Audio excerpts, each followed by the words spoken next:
It's Red Eye Radio.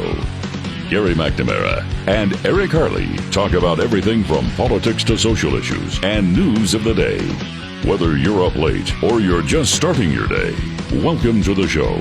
From the Uniden America Studios, this is Red Eye Radio. Hello and welcome. He is Gary McNamara. I'm Eric Harley as we move into a Monday. Gary, good morning. Good morning, everyone. What a weekend. Yeah. So much going on. We'll start with Erika Kirk here. And I think what really came out of the entire memorial yesterday. Yeah. You've got the media hitting the different speakers that may have had different opinions from her. To me, that's for another day and time. It's a memorial. She can invite whoever she wants. Yep. To me, this was the message that came out of it. And it's a very tough message. It's a message that most of us, myself included, there comes to a point where you say, I don't know, could I actually forgive? That young man on the cross, our Savior said,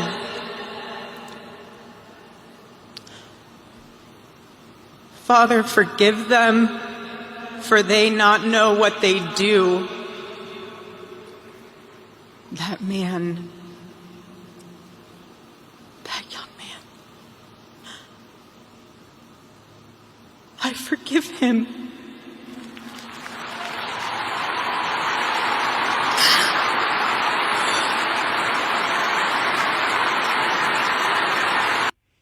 Wow. Yeah. Well, I think there have been a number of things over the years that have happened, and you see the families of someone who is lost, and they'll say, I forgive this person that's responsible for it. And I think that becomes the question that starts in the circles all over again, and that is that something that you have within you? And it's one of the things that is very hard to learn or comprehend is that forgiveness in terms of those of us left behind moving forward that may be a victim of somebody else is about our healing. It's not what we give to them, it's what we give ourselves. That forgiveness is something we give to us. That forgiveness is something that we give to ourselves and hopefully family members, all take that upon themselves so that they are able to heal. And it's still at times nearly impossible to comprehend especially if you've never been in that situation directly. Yeah, there's just some heinous crimes. For example, I know through my life, and I've never had to deal with any type of heinous crime like that with a loved one.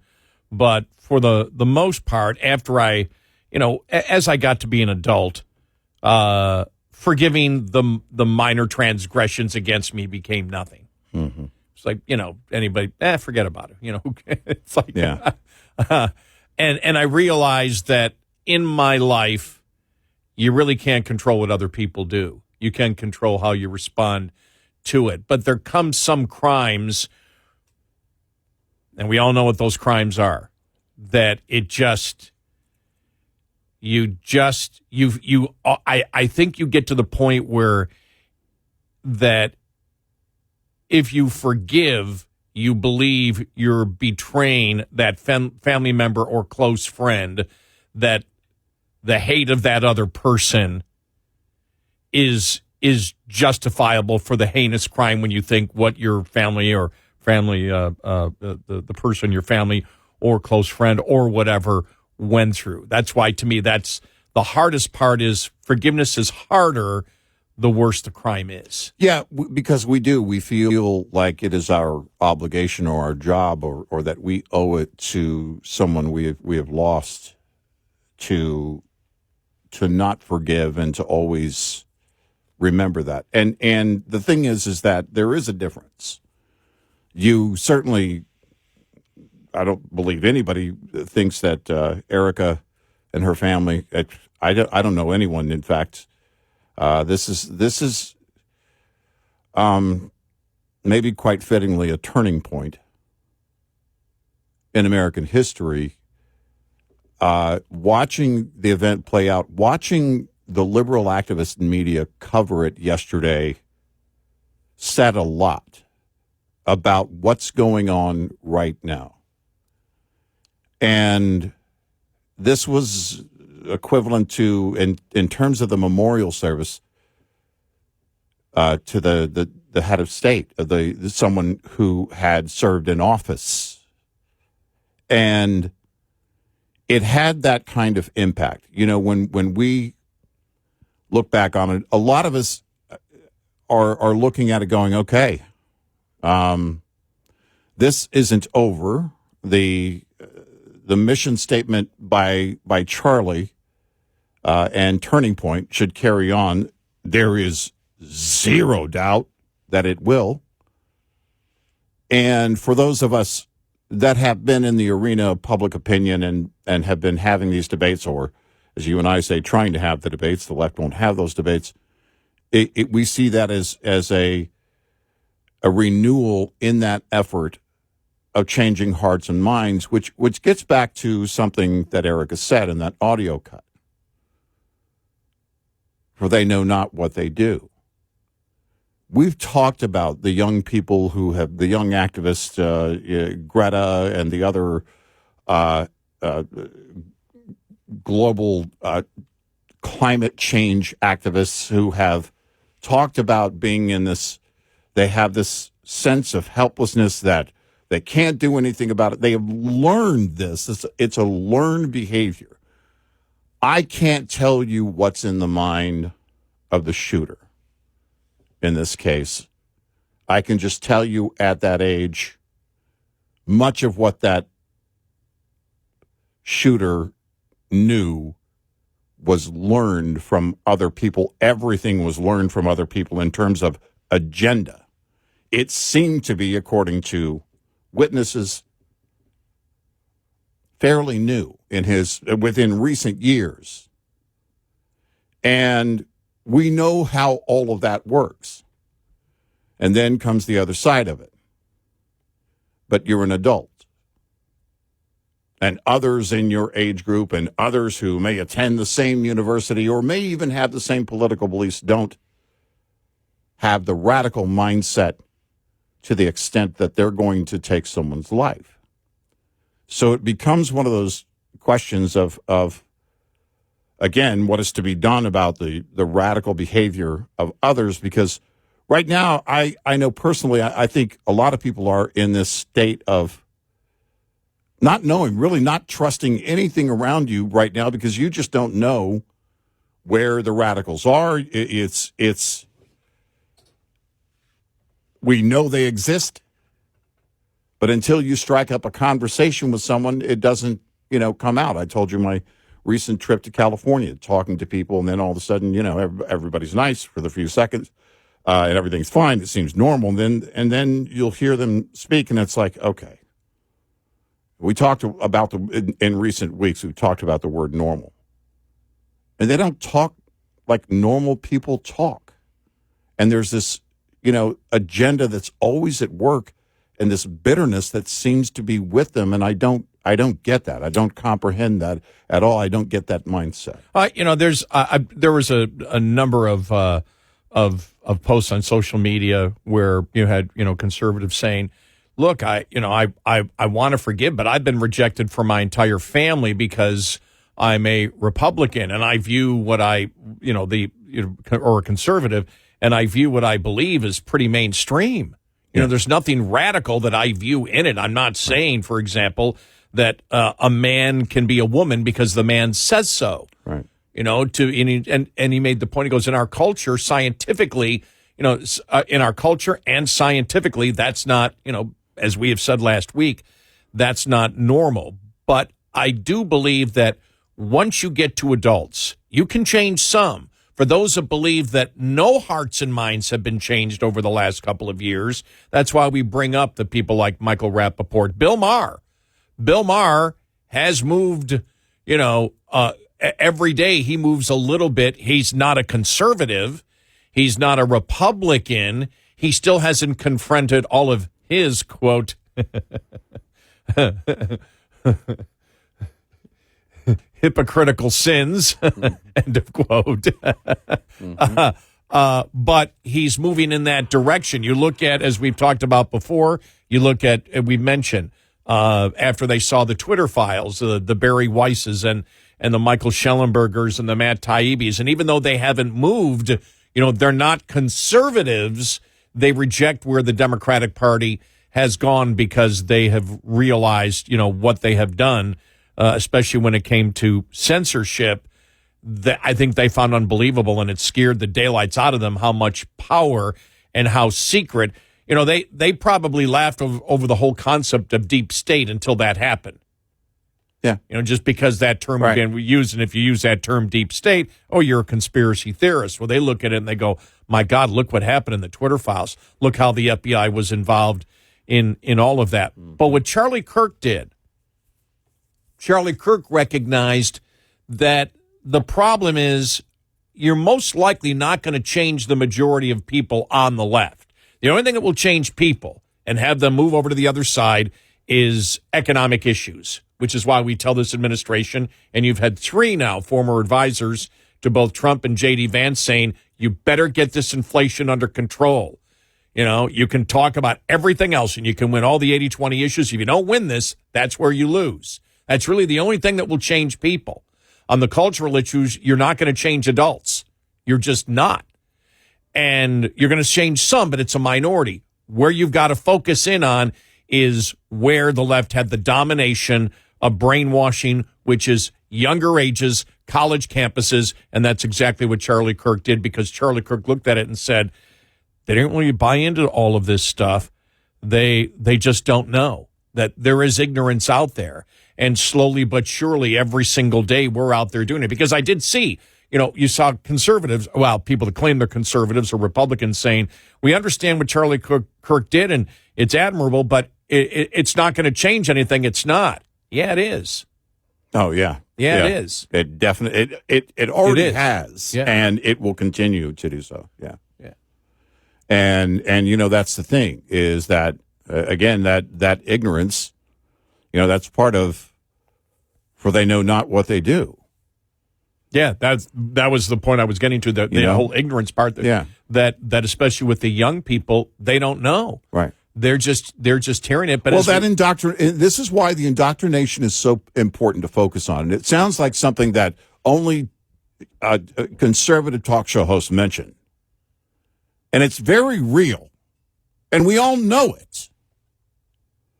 You're either part of it, which means you either condone it or you're active in it, or you recognize it and don't like it.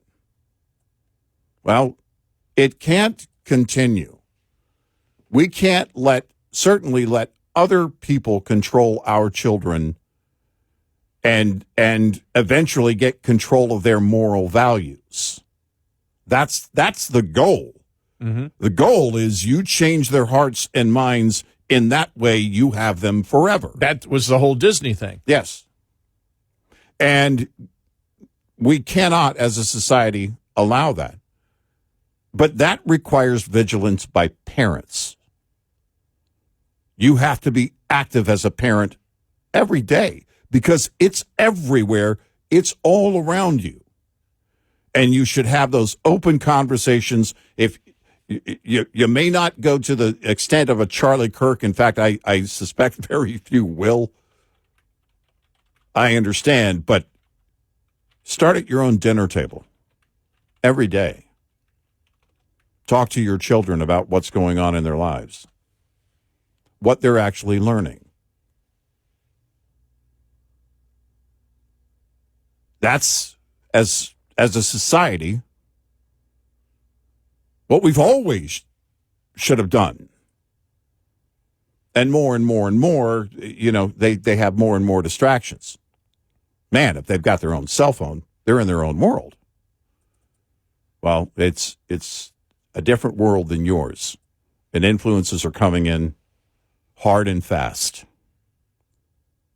And all of those should be monitored by every parent without exception. What I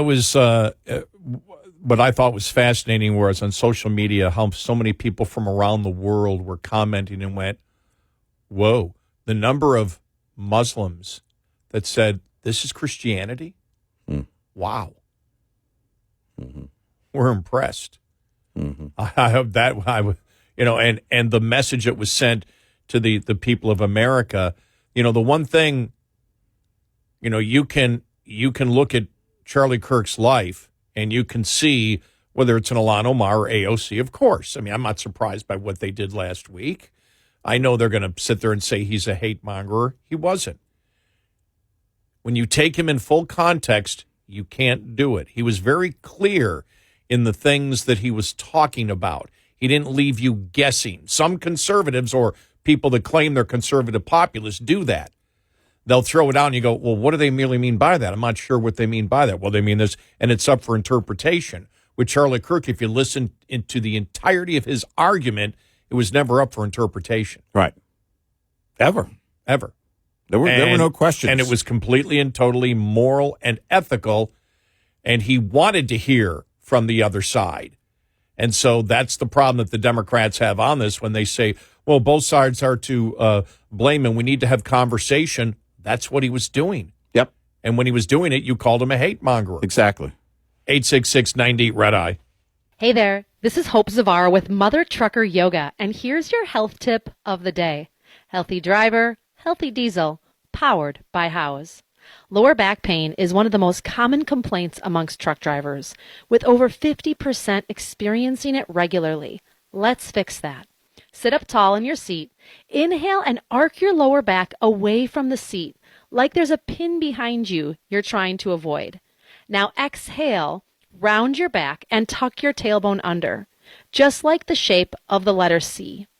Repeat that movement 5, 10, even 15 times until your lower back and hips start to loosen up and feel ready for the road. There you go. Small, simple changes can lead to big results so that you, my friend, can feel good again. Visit mothertruckeryoga.com and howesproducts.com for more tips and support. We'll be right back with more Red Eye Radio with Eric Harley and Gary McNamara.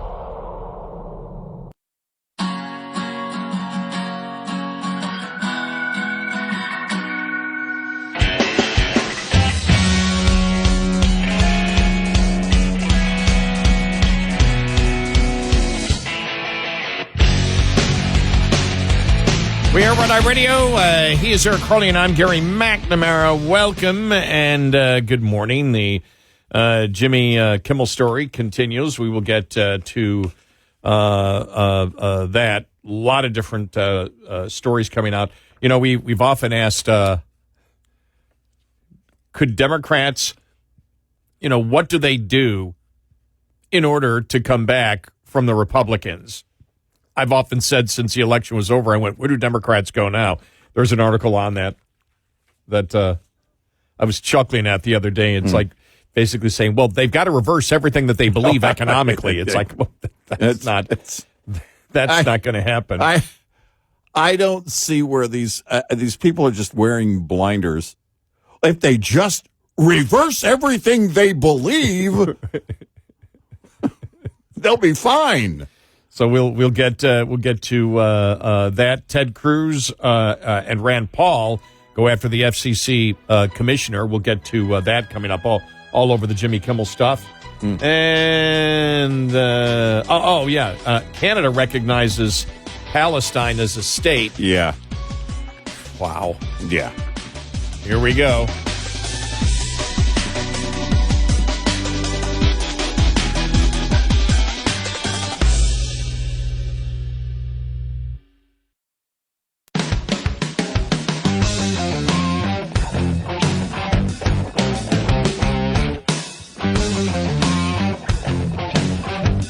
Catch all 5 hours of the show live every night on the Red Eye Radio app. Available in the App Store. Red Eye Radio. And he is Eric Harley, and I'm Gary McNamara. Welcome and good morning. Interesting, I've already got a few people asking me, could you, do you know anything about the Tom Holman thing? You know, you heard about that bribery charge, right? Mm-hmm. And interesting, Andrew McCarthey had a great article on it. And the claim is, and how this started, was that a suspect that the FBI was investigating in Texas on something unrelated was overheard claiming that Holman was soliciting payments in exchange for border security business contracts to be awarded if Trump was elected president. Now, he had his own consulting firm. All right. Now, this is a source story out of MSNBC, then picked up by the New York Times. According to an internal Justice Department summary of the probe that someone allowed the reporters to review. Sometime afterwards, the FBI arranged an abscam-style sting operation. An undercover agent posing as a potential contractor is said to have met with Holman and paid him $50,000 in cash, with the meeting covertly recorded on video. The report says that the investigation of Holman had been shut down by the Trump Justice Department. The following joint statement on the matter was provided to MSNBC by Deputy Attorney General Todd Blanche and FBI Director Kash Patel. Quote, the matter originated under the previous administration and was subjected to a full review by FBI agents and Justice Department prosecutors. They found no credible evidence of criminal wrongdoing. The department's resources must remain focused on real threats to the American people, not baseless investigations. As a result, the investigation has been closed. Andrew McCarthey wrote, this has been carefully worded. The qualification of credible suggests there was evidence of criminal wrongdoing, but the Trump investigators assessed that it was unconvincing. As he points out, some of the problems with this: number one, he was a private citizen at the time. All right, yeah. So he's a private citizen at that time. He never was in a position. He's strictly in law enforcement. He doesn't give out any contracts at all. So there was never any completed bribe, even if this took place. This is all hypothetical. And in answering to the questions that I got from some of our listeners out there. Number two, he could be charged with conspiracy. But he can't be charged with conspiracy because the person that was hypothetically giving the bribe was a government agent, and you can't be in a conspiracy with a government agent. Right. So even if this all happened, there is no crime. Right. And and they said, but it really doesn't matter, because if the video does exist, Democrats are going to be screaming for it. There is no more hated person in the Trump administration than Holman. Yeah, it's without a doubt. Right. I mean, he's the face of everything going on with ICE. Because my first question is, why didn't they release the tape? Right. Why didn't they release the tape? Now, they said this was a local FBI, regional FBI. This didn't come from the top. Mm-hmm. And they said maybe that's why it never leaked. Or it never leaked because maybe something was wrong with the tape, or it never leaked because there was no bribe. Right. But still, it would have been so damaging, I think, in the transition period, that you would want that out. If you were a Democrat, I would think we would have seen something, if anything existed.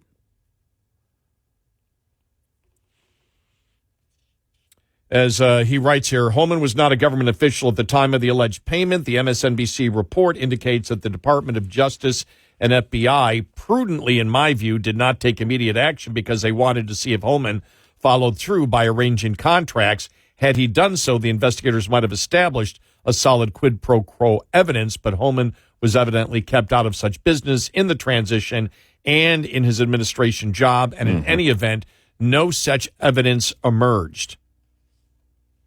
Because meanwhile, MSNBC consulted Randall Eliason,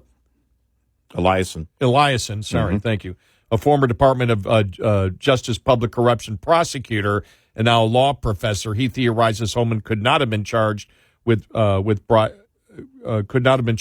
bribery since he was not a public official at the time of the alleged payment, but he could be charged with conspiracy to commit bribery because conspiracy is an agreement to commit fraud, a criminal act in the future, but that omits a crucial principle of law. A person cannot conspire with an undercover government operative. So there you go. Yeah. To have a conspiracy, there must be at least two people in criminal agreement who are not undercover government agents. There you go. So he said, now we can't evaluate the case until we know what was said on the recording, why he took the money, if he did, and why the transaction was in cash. Holman hasn't been charged, and he is presumed innocent. And over the weekend, when asked about it on, I think it was News Nation, he said, bull blank. Mm-hmm. So. Well, again, you would think that after all this time, we would have seen something. Well, expect for it not to go away. I don't think it will go away. Yeah, it's not going to go away if there's any type of tape out there. If there is a tape or isn't a tape, Democrats are going to be screaming for it to be produced. Well, that's what I was thinking over the weekend is, all right, if for whatever reason we haven't seen it yet, if it exists, we're going to see it soon. And they will say he took a bribe. Yeah, right. Yeah. Right. Yeah, they'll go full on with the allegation. Yeah, you have to use the B word to do that. He took a bribe. There's a tape out there, and the Department of Justice has clamped down on their lead official on immigration taking a bribe. Let's see how long it takes. Will it be before we come in tomorrow? I suspect we'll see something today. I suspect we'll see activity from the Democrats today, a ton of activity from the Democrats calling for it. Because what do you have against ICE at this point? They're doing their job. Yeah. Well, that brings us up to the Gavin Newsom thing. See Jonathan Turley. He's like, Newsom screams about Trump getting involved in state issues. And the whole thing about no masks for ICE agents. He goes, that has no power. You have no power over federal law enforcement, what they can do. Right. And he just said, I wonder if he's going to try to create a situation where local law enforcement attempts to arrest ICE agents for wearing masks. Well, that's a COVID full circle if I've ever seen one. It would be, wouldn't it? Totally COVID. Yeah. You still see a few people. In fact, in California, I saw a few people still wearing COVID masks. Oh, yeah? Young people. Yeah. I see it. Mm-hmm. I see it in the store. Yeah. I see it when I fly. There's still a lot of people wearing masks. Mm-hmm. And some people might say, yeah, but there are some people that may have. No, I never saw this before COVID. Yeah, I didn't either. Yeah, if you saw before COVID, if you saw someone wearing a mask, it meant, oh, that person's going through something pretty serious. Yeah. I've seen whole families, mother, father, and all the kids in masks on a plane. Right. Yeah. No, over the last few days, over the weekend, I saw a young person had to have been no older than 30. And he was wearing a mask. Okay. By the way, working in a very busy place, and I'm thinking to myself, this isn't like, an airport you're traveling, right? Or if you're going to a grocery store, well, that's kind of a necessity, right? No, this is somebody who was working at a very busy place with a lot of people going through it, wearing a mask. Now, if you're working in a clinic or a doctor's office, I'm wondering why y'all didn't wear masks full time for a long, long time. Just sitting in the waiting room, I'm thinking to myself, I mean, years before COVID, everybody here should be wearing a mask. Well, I've got my normal doctor's appointment tomorrow, or excuse me, later on today, and I guarantee nobody will be wearing masks. Right. And I'm going to a place where there's sick people. Yeah, exactly. I don't see it. Whenever I go to and I was in my doctor's office to give blood, last week, and I'll go in there once in a while if there's a bill. I like to pay it in person because it's right around the corner from my house. It's like I noticed that as soon as COVID ended, it's like, well, this is a place for sick people and nobody's wearing masks. No, where I see healthy people, they're all wearing masks. Yeah. I have nurses and a couple of doctors in the family, and I've never asked them, but I have to believe it's, again, before COVID. It's like, we don't. Now, I will say this. The pen exchange is very clear. Don't hand that pen back to them. Put it back in the cup. Oh, yes. Yeah. Now, here's my question. How do they sterilize the pens? I don't know. That's a good question. Put in the microwave. Right. Well, even at ink all over the place. Even when you go get a haircut, they're putting that stuff in the whatever that solution is. They're dropping the comb or whatever into that solution. I'm guessing it's to keep it sterilized. I don't know. And remember going to the dentist during COVID? The mouthwash they gave you. Oh yeah, right. That stuff didn't taste good at all. No, pretty sure they use that in diesel trucks in the winter. Smells just like it. Oh no! Number 2 diesel. But yeah, it's it's that virtue signaling thing that that I believe still exists with most people wearing especially young. When I see young people wearing a mask, if I see an older person wearing a mask, I think, all right, precaution. I don't. There's, that isn't as much out of place.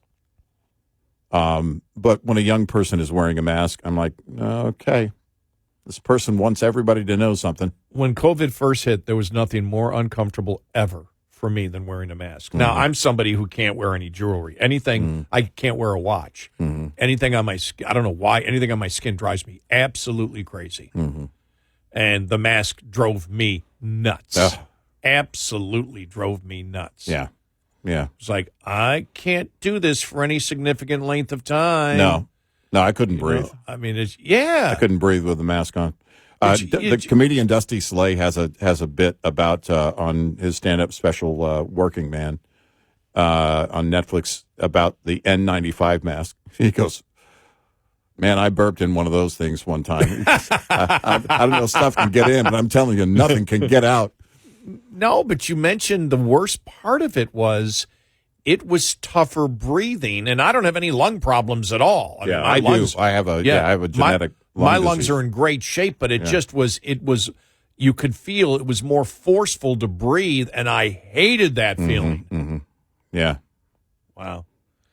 So, but Gavin Newsom now, and I think somebody wrote to Jonathan Turley, they said, well, he knows there's no authority. He's just running for president. Right. Exactly. That's all this is. Fight him. But everything between now and November 28 is going to be that from Gavin Newsom. So thanks everybody who wrote me about that. They're like, do they have anything on Holman? And I don't know. It's a source story from MSNBC. But when I saw that, what's his name, Andrew McCarthey, said, okay, let's do the speculation on it. What would it be if? Yeah, and he says he believes that Congress should take a look at it, and let's take a look at what we know, what's available. So we'll see. Yeah. I don't know. I don't know what's going to happen in the coming days, but Democrats are going to be increasingly loud about this. Oh, I wouldn't be surprised if it wasn't the dominant issue by the time we reach Friday of this week. Yeah. I'd be very surprised if it wasn't. No, you're right. Yeah. 866-90 Red Eye. Coming up, more with Gary McNamara and Eric Harley. It's Red Eye Radio.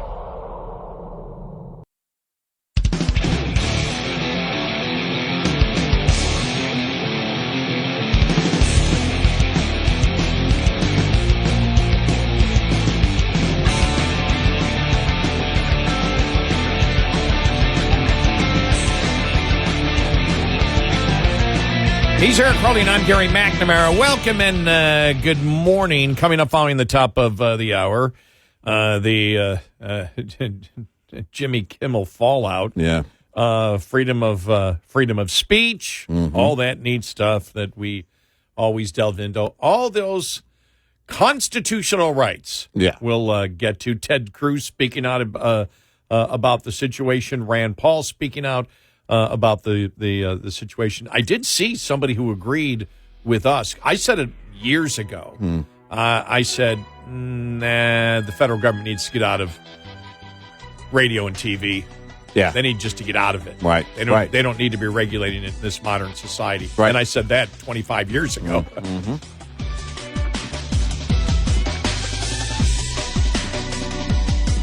Top of the hour news is brought to you by House Products. Visit houseproducts.com. This is Red Eye Radio on Westwood One.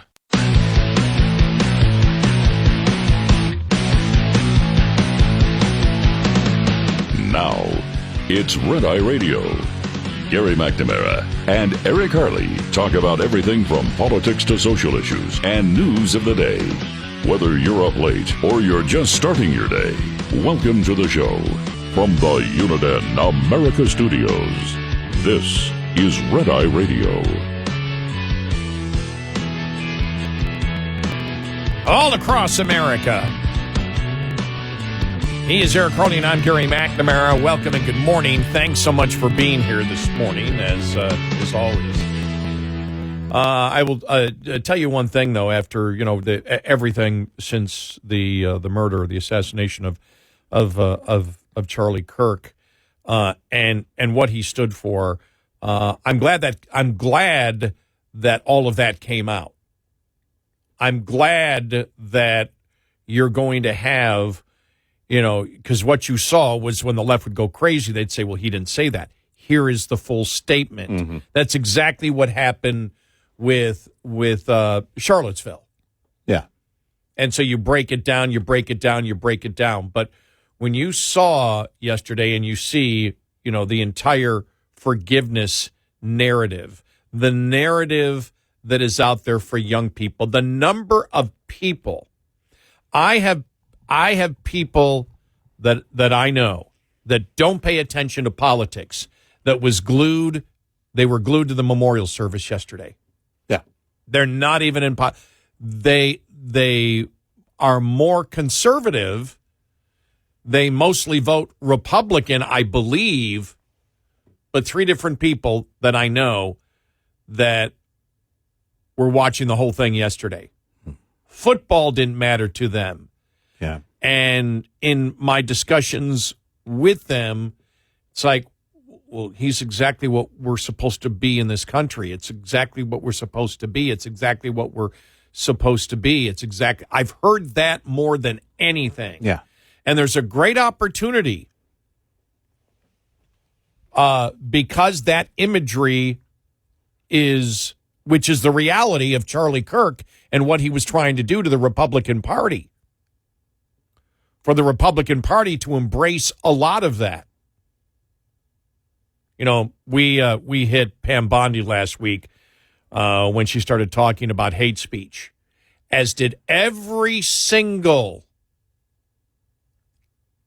Republican, conservative that I've seen. I didn't see one MAGA person defend her.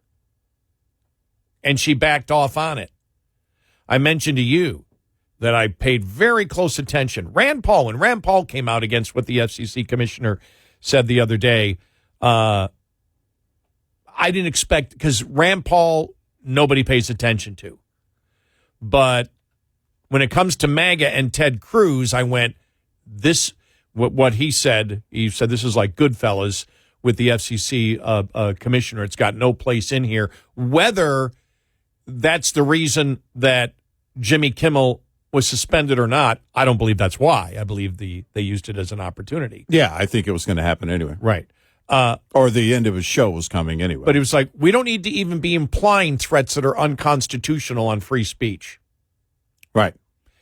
And so I paid very close attention to social media over the weekend.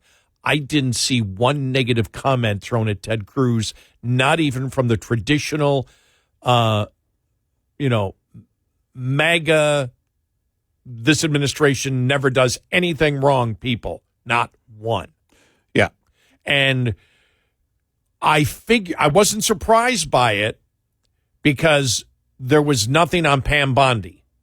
Pam Bondi nobody defended Pam Bondi. No one.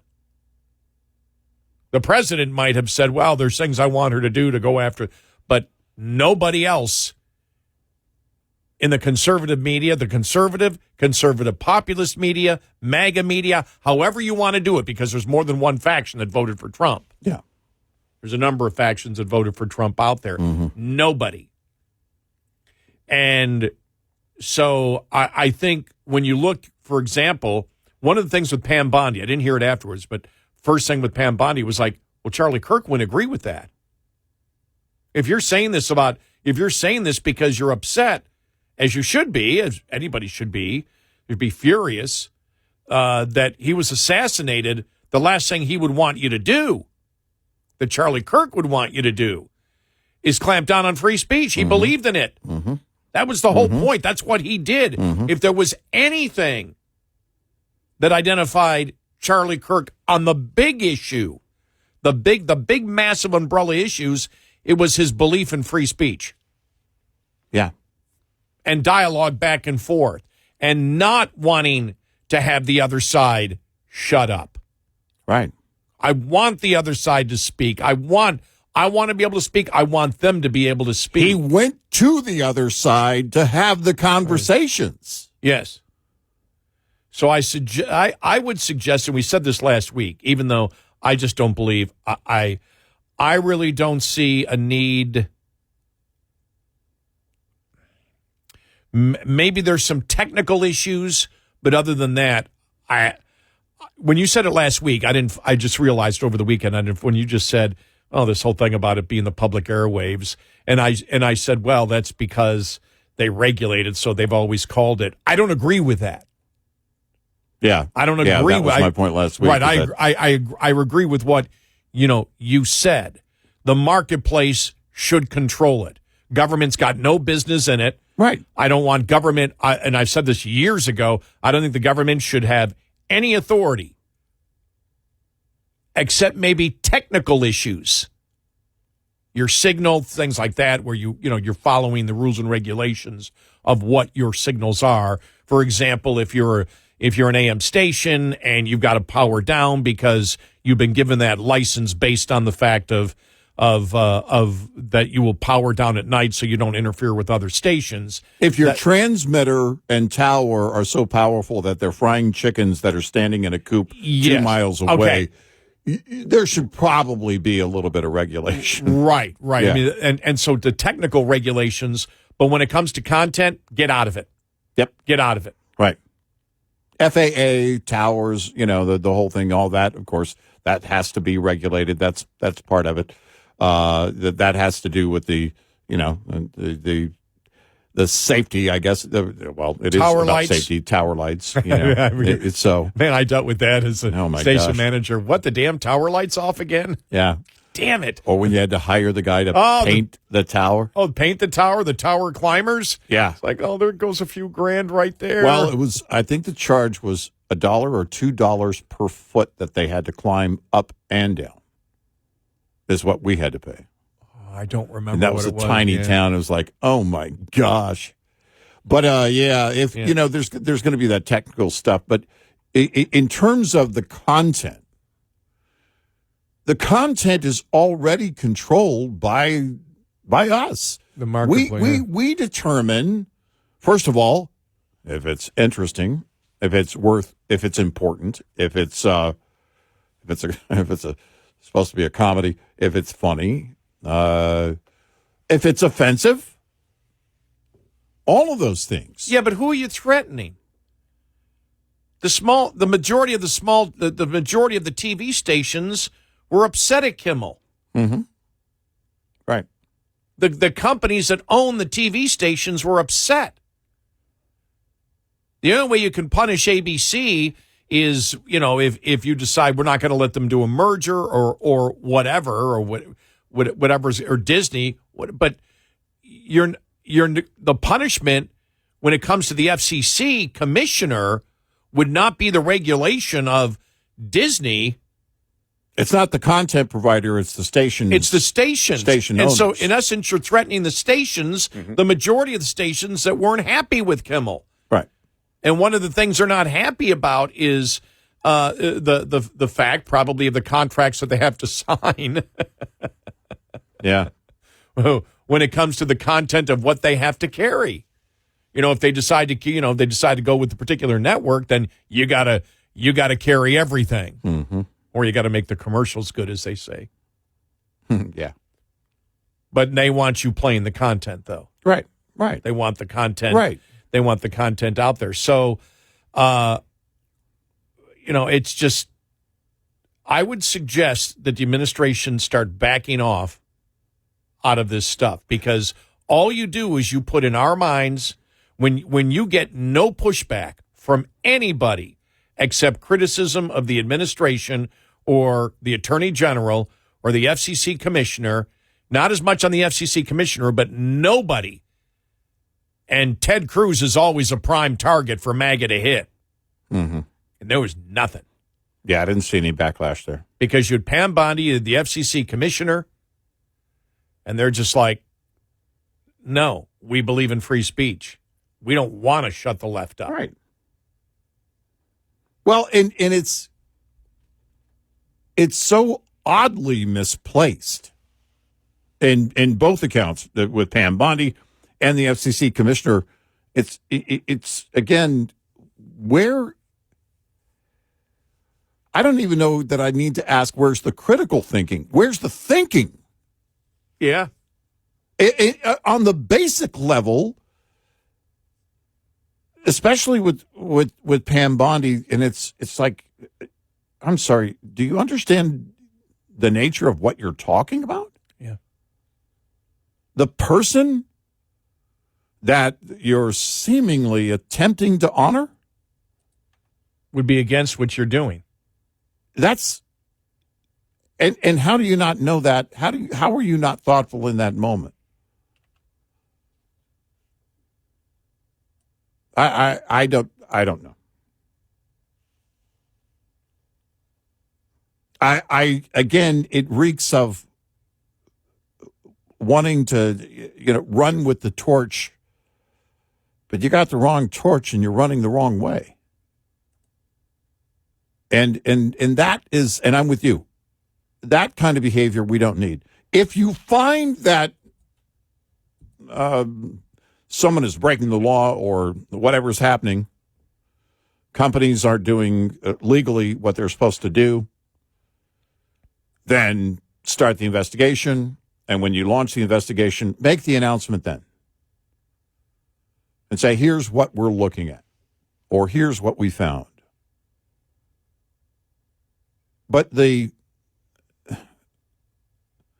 thoughtless stuff just, and that's, look, it's, I think given the circumstances and what everybody has been focused on over the last couple of weeks, there's room for forgiveness by the MAGA community. But I think there's also lots of room for concern long term. You want the confidence in everybody who's on board. And apparently, it doesn't matter who that is. Well, the point is, for Bondi, apparently she didn't even know the law, and she's the chief law enforcement officer of the United States. It's just so odd. And not only that one, but the Office Depot, saying that they might prosecute the Office Depot or its ex-employee who refused to print the Kirk Vigil poster. Right. Well, everybody knows that's the cake decision. Right. They don't have to. It may be reprehensible. It may be wrong. Office Depot can fire that person, or people can, or stand behind them, and people can decide not to go to Office Depot, or however that's going to work out. That gets in the news, whatever. Right. But it's an ex-employee, so they were let go. Yeah. But the Justice Department has no business in there It's the law that Republicans and conservatives pushed for. Right. And her explanation is she was like furious that she got caught being stupid. Yeah. Or emotional. Well, and that's the thing. When you're U.S. Attorney General, you've made it to that level. Yeah. You can't have that kind of thoughtless behavior at all. You just can't. Everything you say counts. And counts toward the overall mission statement of what the administration is supposed to stand for. I mean, it was off on every single level.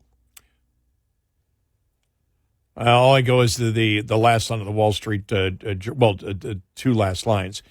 It goes, she too often seems to follow the latest social media, cable TV mood swing, but she is a law enforcer, not a social media anger management coach, and she's sworn to uphold the Constitution. Maybe Ms. Bondi should quit appearing on podcasts about Charlie Kirk until she actually listens to some Charlie Kirk podcasts. Yeah. Great point. Yeah. So, but this whole free speech thing, the administration, it would behoove you to probably just drop it. Yeah. Because we know that's one of the things that they've done. They hint that they'll do something unconstitutional, should go in with Chicago with the National Guard without the governor's approval. Then they don't. They just send ICE in. Right. Or then Memphis, the next one, but they actually don't do it in Memphis. They actually get cooperation of the governor to do it. Right, with a task force. Right. And in Washington, they have the absolute right to do it. Yep. And the mayor was touting all of the accomplishments along the way. The very liberal mayor of D.C. Right. So when you do with what you actually do is 100% right, don't put in the impression in people's minds by what you say that you're doing something wrong. Right. 866-98 Red Eye. Brought to you by FPPF, Fuel Power Max.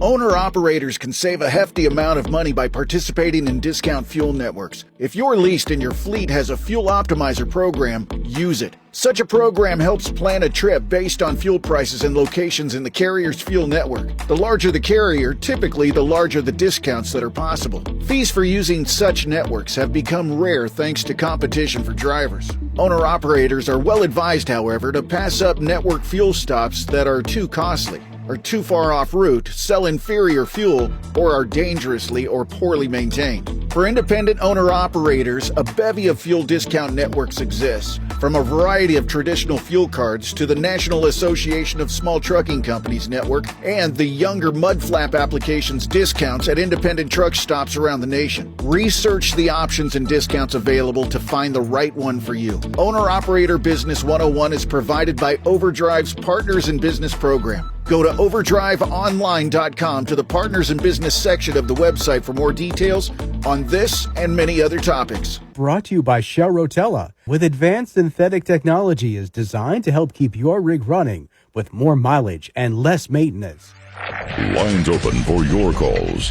866-90 Red Eye on Red Eye Radio.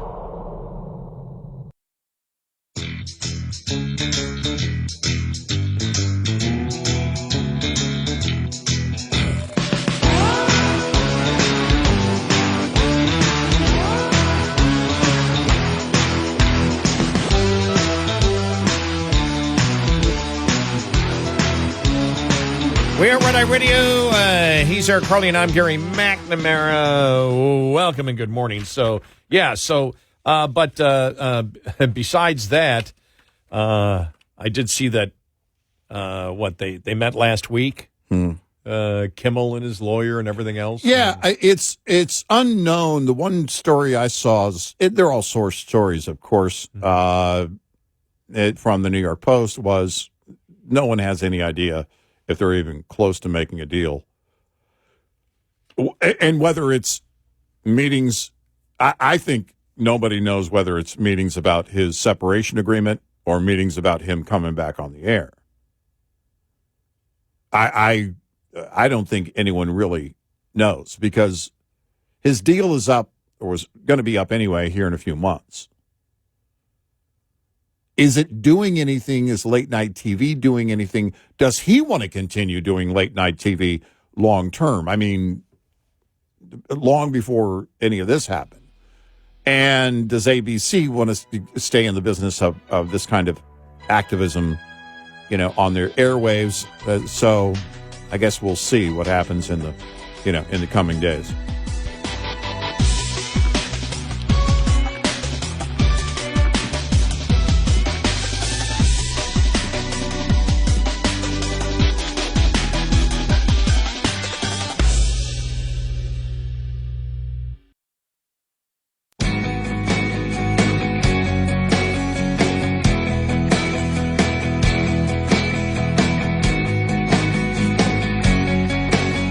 Website, RedEyeRadioShow.com. Show info with stations, podcasts, and more. Red Eye Radio.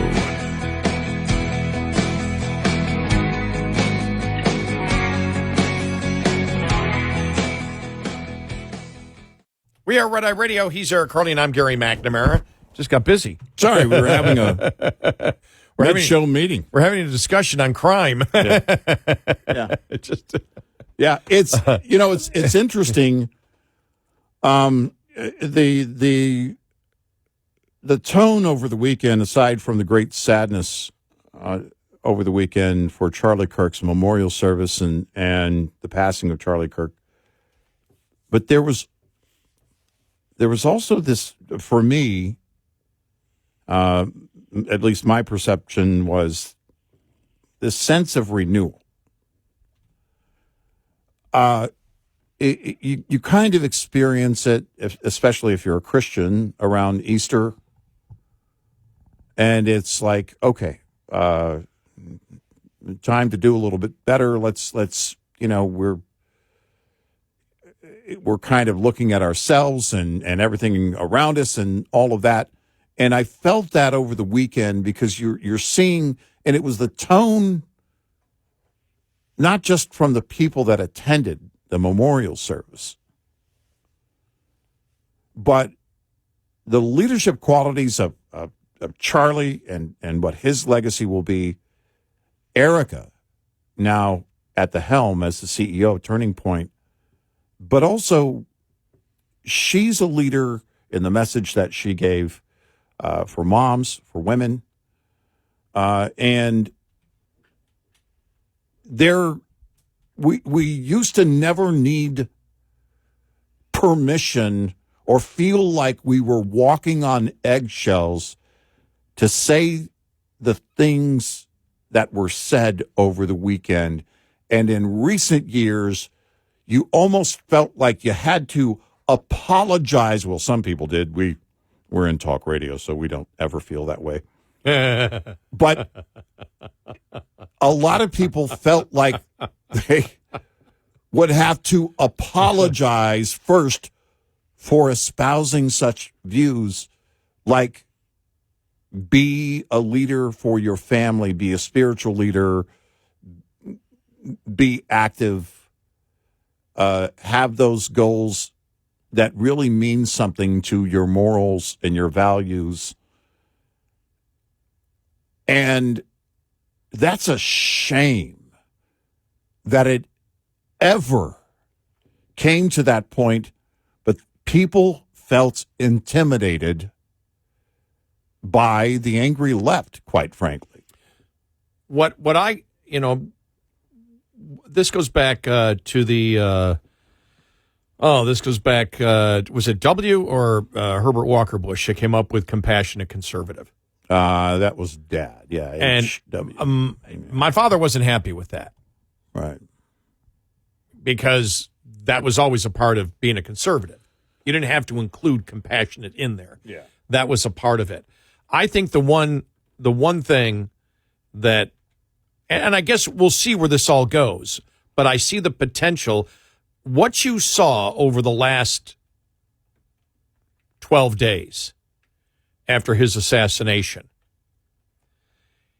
is the promotion of conservative values and the openness and the freedom to discuss and a great deal of compassion. It's exactly what the conservative movement should be. And sometimes in the tribalism, because I don't believe that Charlie Kirk was a part of the tribalism. No. You know, it wasn't Charlie Kirk. Excuse me, Kirk. I said that. Thinking of the other Charlie Cook. Charlie Kirk did not have a long history. He was only 31 years old. What made him successful is what he believed. It was his ideas. It was George W., by the way, who said it George W.? Yeah, okay. His dad was the thousand points of light. Okay, yeah. all right, yes.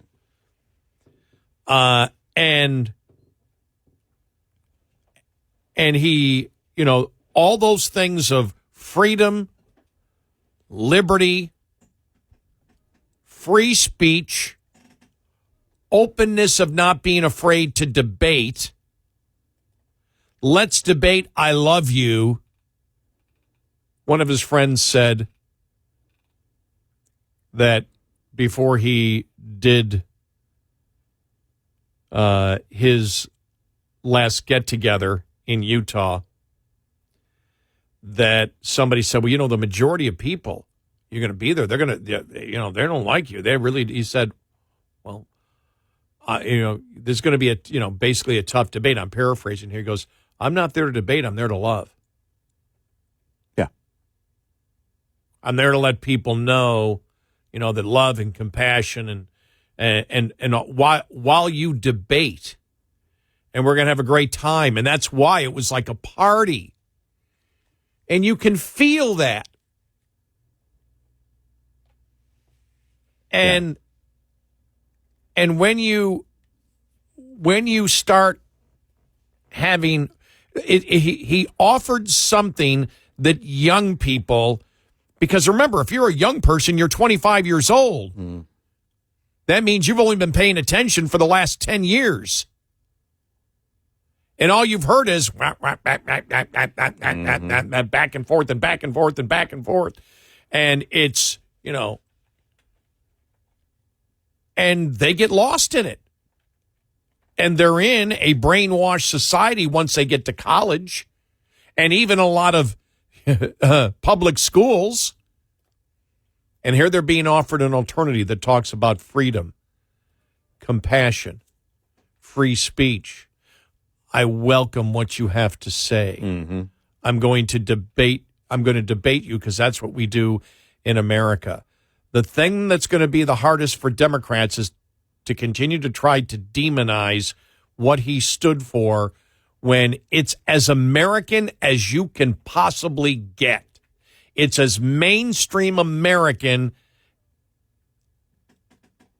as anything that I've seen from anybody who is a influencer, author, debater, pundit, whatever you want to use the label over the last, 40 years in this country. He brought a unique message, which shouldn't be unique. When you think about it, it shouldn't be a unique message because it's completely and totally American, but sometimes in the day-to-day back and forth, and the willingness for people to become tribal. I'm just going to jump and I'm going to support this personality no matter what. Yeah. And it's like, no, we're about ideas. And you and I have always said this. We're about ideas. We're simply pushing the ideas that many of our founding fathers had. Mm-hmm. And then expanding on the freedom portion of that. Right. That's what we're doing. You and I, you know, when we're gone, the ideas will remain. Yep. Something we've said over the years, the people come and go.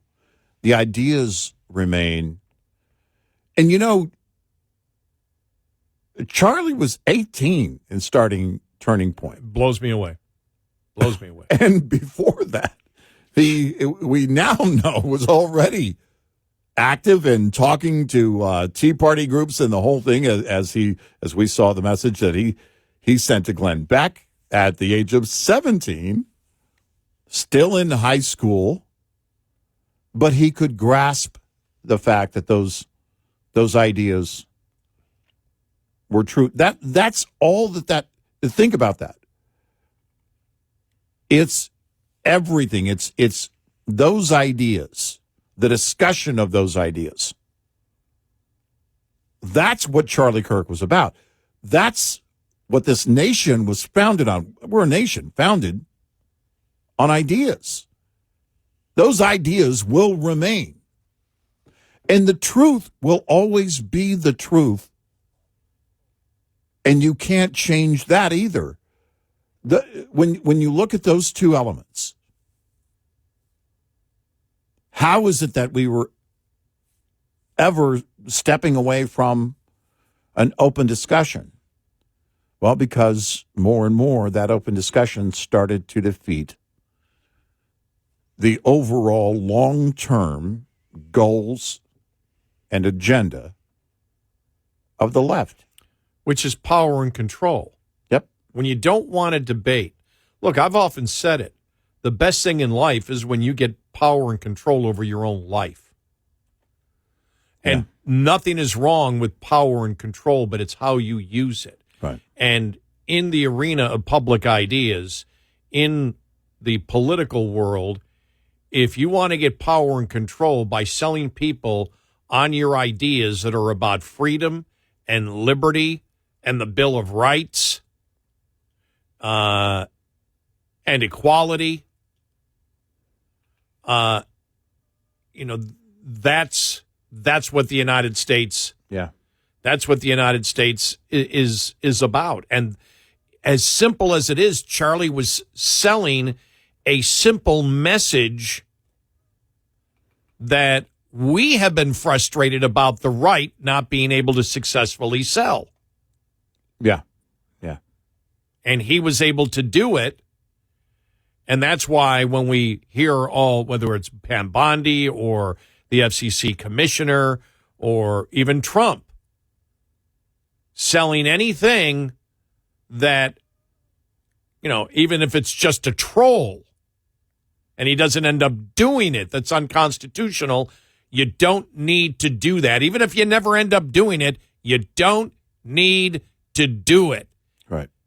It's a great opportunity. You've seen it. How many tens of thousands of young people showed up in Arizona? You've got an army of young people. You've got college campuses now paying attention. The young kids. Well, what was he about? What was he about? What was he talking about? Well, I'd like to hear that. We've seen the Pew Research poll. Even the majority of Democrats on campus, self-identified liberals that go to college, believe they're being BS'd by the administration and the professors. Yep. A great opportunity exists now because of what Charlie Kirk created as a child. Mm-hmm. And I'm talking at 8, not at 31, but when he was 17, 18, legally a child with a vision. I'm saying we can do this. We can. Yeah. I'm a young person. Yeah. I know a lot of young people like me. We need to go in and we need to go right after where that rot is of people that don't want to have a debate, where it's just absolute, where they want power and control. Mm-hmm. And if you don't want to debate, if you're afraid to get in the arena of ideas, if you're simply saying you accept it or we destroy you, the radical transgender movement, for example, that's when you know there's a problem. Yep. When there can be no discussion? When there can be no discussion. Because then what are they afraid of? They're afraid of the truth. Yeah. There's no greater fear than the fear of the truth. As a young man, Charlie Kirk has shown the Republican Party the way.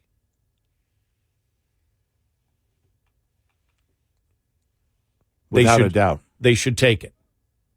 Yes. 866-90-RED-EYE. Get in touch with Red Eye Radio, toll free at 866-90-RED-EYE.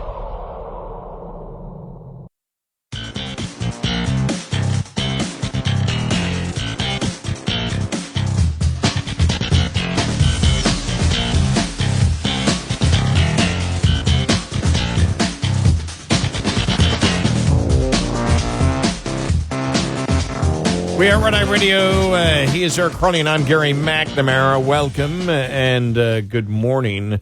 Just reading this here from Breitbart. Disney Plus cancellation page crashes as users rush to boycott over Jimmy Kimmel Live. Yeah. You know, who was it? It was what's our friend's name? Steve Byrne. Oh yeah. Yeah. Jimmy Kimmel United America. He got both the left and right to hate Disney. Well, and that's a great point. That's a very good thought. But we are also at a point where, and I thought about this over the weekend too. When I see agenda anywhere right now, it's like, bye, gone. In terms of anything streaming or anything being presented to me, in less than a thoughtful way. As entertainment? Yeah, right. Yeah. Same with me. It's, because the news, obviously, there's going to be an agenda one way or the other. Right. But it's the tone, too. You can tell it in the tone. It's like, yeah, sorry, not going to watch it. Thank goodness for YouTube, right? Watch a guy fishing out in his boat. The only agenda is to see if you can catch a fish.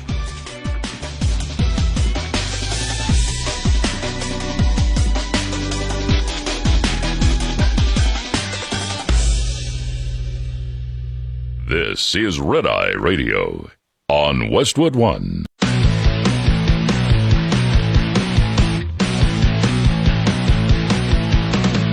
Now, it's Red Eye Radio.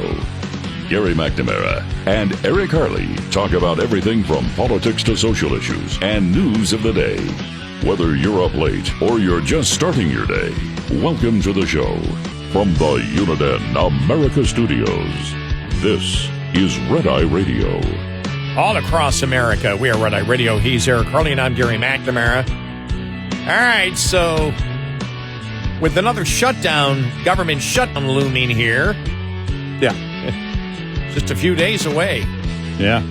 This is just great because I love it when politicians say, I've got a solution to stop the shutdowns. Okay. Yeah. Let's pass a law to stop the shutdowns. Right. So you've got to pass a law to stop the shutdowns. Well, you have to pass a law to stop the shutdowns anyway. Yeah. But it was Senator Ron Johnson. All right. My plan to end government shutdowns forever. You ready? Okay.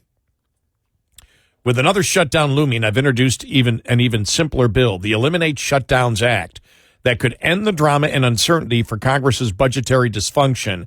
Some argue that the 2019 bill would lead to higher spending and prohibit consideration of other measures until appropriations bills were passed. Those were legitimate concerns. My new bill simply provides an automatic 2-week rolling continuing resolution for any department for which an appropriation bill or longer term continuing resolution hasn't been passed. This would keep spending flat by prorating the previous year's spending level. This simple bill would be a game changer. With government funding and functioning assured, Congress would no longer have to spend weeks and months arguing over how to keep government departments open after failing to pass appropriation bills. Appropriations for individual departments would no longer be held hostage until a deal is done for all. But you got to pass the bill.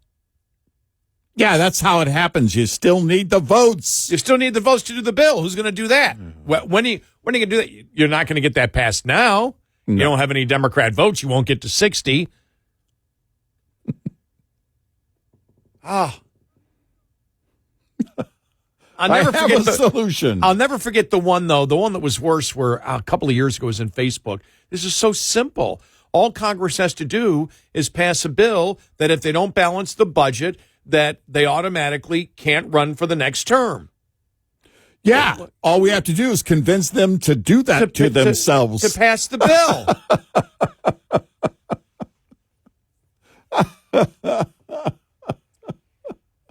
Democrats are going to balk at passing any bill from the Republicans because they believe, even if they don't, they believe they're doing it for some type of political advantage.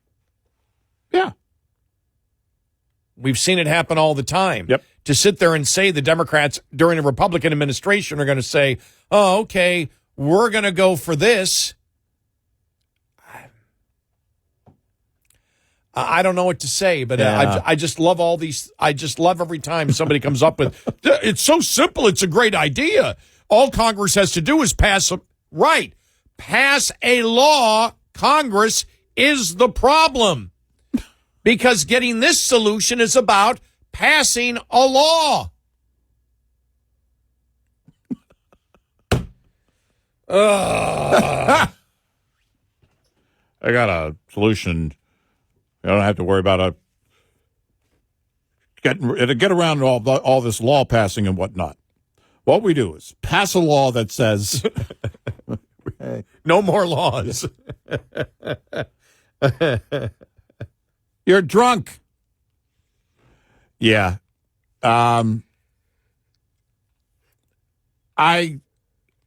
It's what's interesting is that on Fridays, ooh, the deadline is looming. The deadline is looming. And I'm like, sorry, not feeling it. Then I saw a picture of Schumer attached to one of the stories. I thought, ooh, remember he was the bad guy earlier this year. The whole continuing resolution thing that almost ended his career. Yeah. I don't know what gets done, actually. I don't know. It's funny because my mindset was, they'll figure it out. Whatever. Because the first question is anybody truly calling for spending cuts? No. No. Does the American public truly want spending cuts? No. There's a 90. Does the American there's a 95.5 issue right Does there. the American public know? Because if you poll them, it would be huge. Yes, we want cuts. You're just making the wrong cuts. Right. Cuts to those people, not cuts to me. How dare you cut mine? And which means they truly don't want the cuts. It's about 95.5. Well, but you know what it's like? It's like I haven't seen a poll in a while, but when they used to take polls on individual, congressional people, are you satisfied with the job your congressperson is doing? And you would have the majority always say yes, but Congress has a rating of like, I don't know, what's their rating now? 10%, 12%, whatever. We hate the whole thing, but we love the individual guy. Yeah. Or gal. Yeah.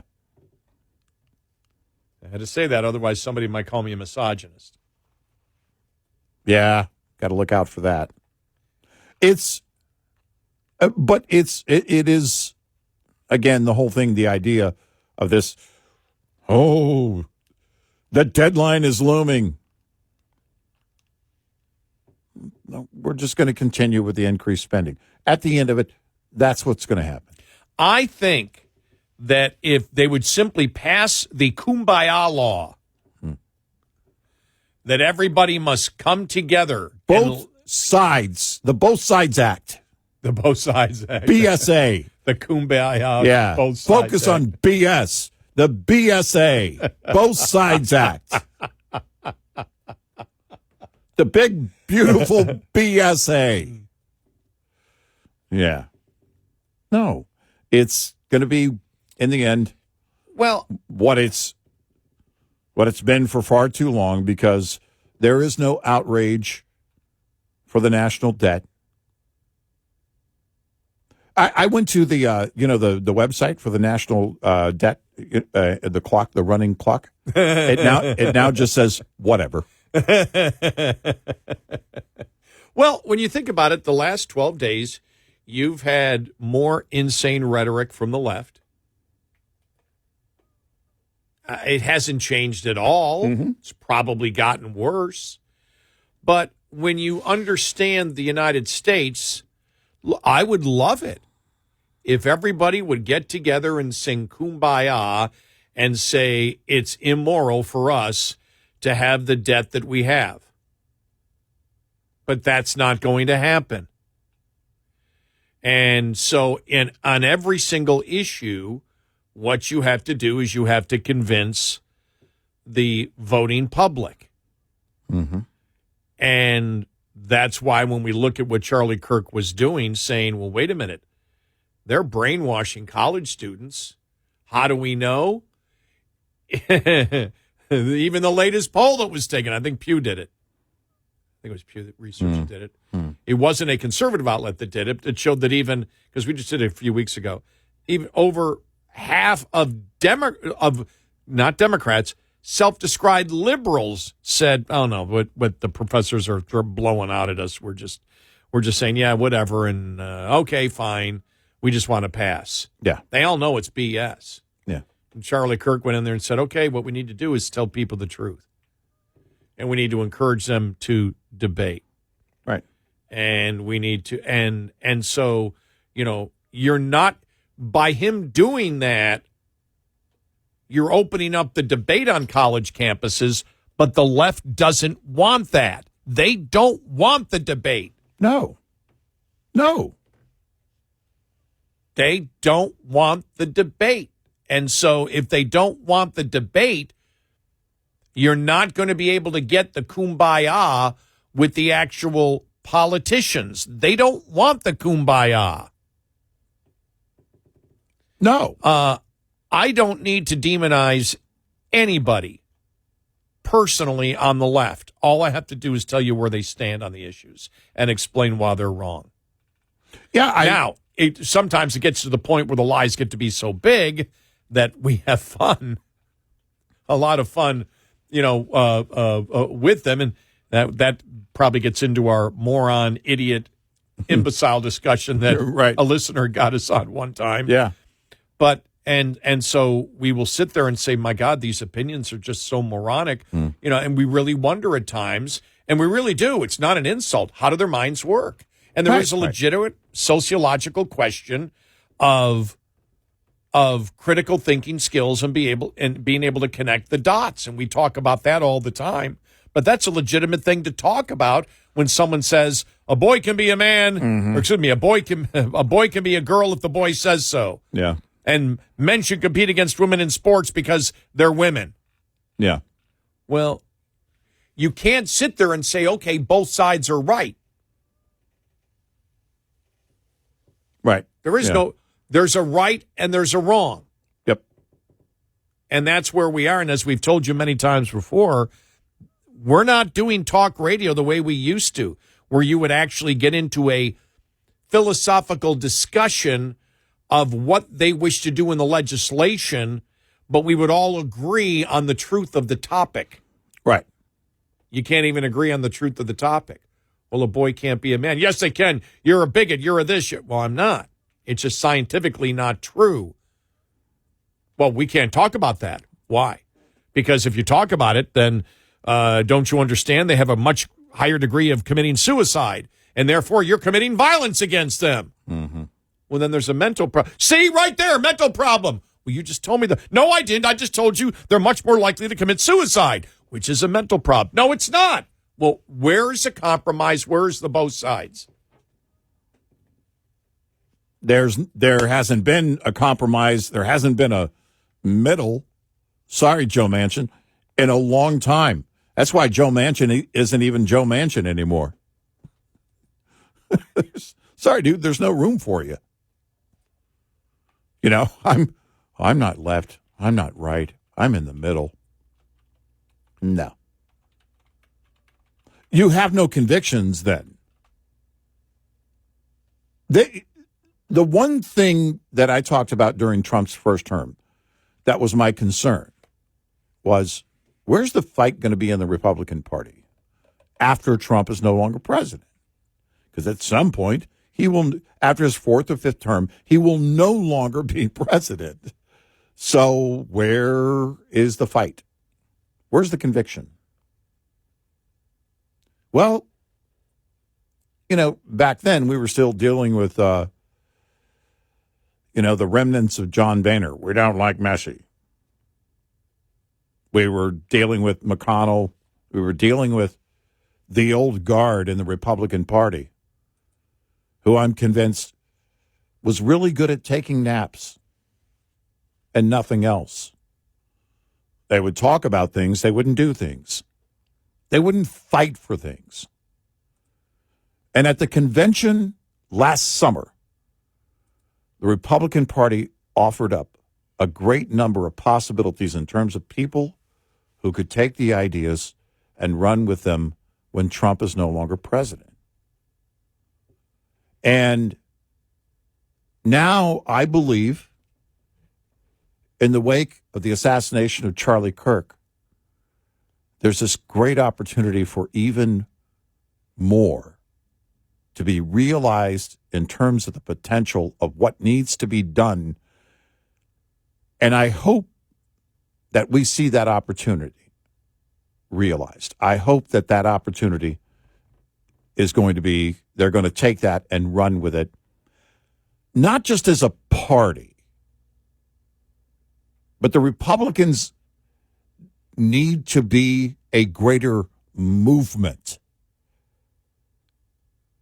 What you see now in what I believe will be Charlie Kirk's legacy with Turning Point is a movement, a true movement that already has made a difference. And the Republican Party has to get it together, and everybody who's going to be a part of the Republican Party, in my mind, to meet that standard for me, and maybe it's just me, is going to have to actually be a part of doing something, doing the things that represent good morals and values and a strong nation, which benefits everyone. And we'll see if that turns out to be the case. But judging from what has happened over the last couple of weeks and people being exposed to the values of not just Charlie Kirk, but millions of us who want to have this discussion, I'm very hopeful. 866-90 Red Eye. We'll be right back with more Red Eye Radio with Eric Harley and Gary McNamara.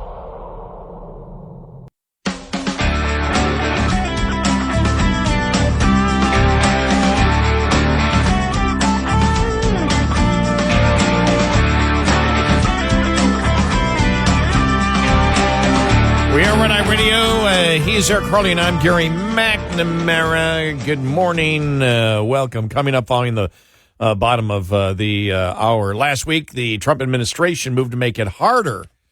The U.S. citizens' civics test a little harder.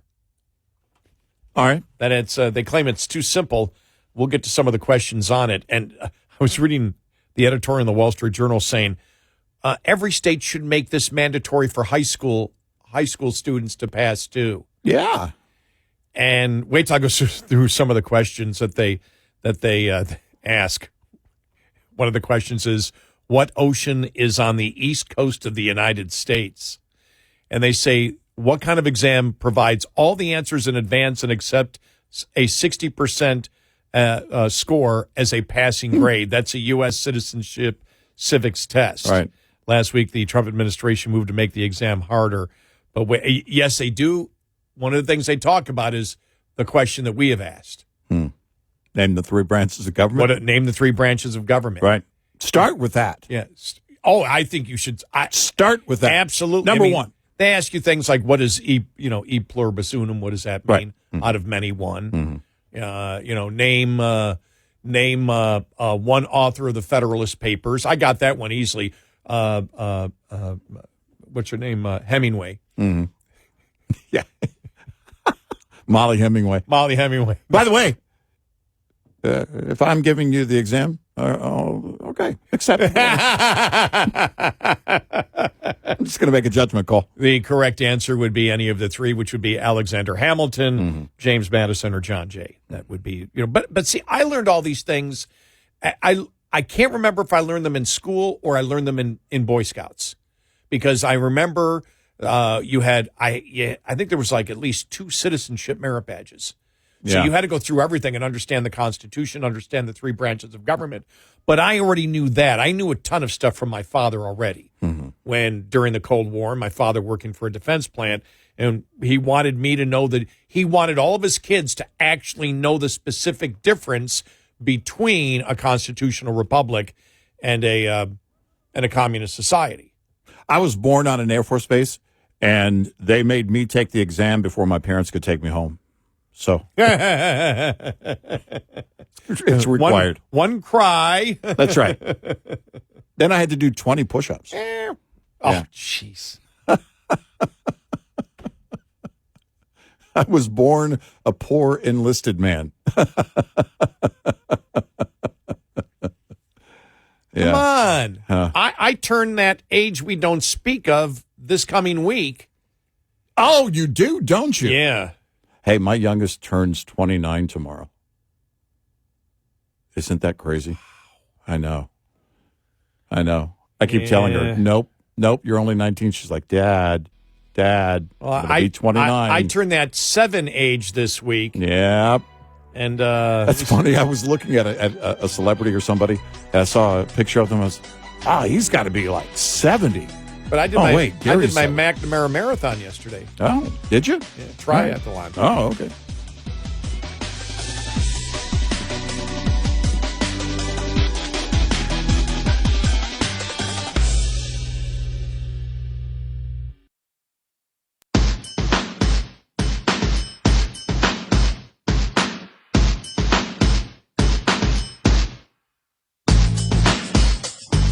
You're listening to Red Eye Radio from the Uniden America Studios.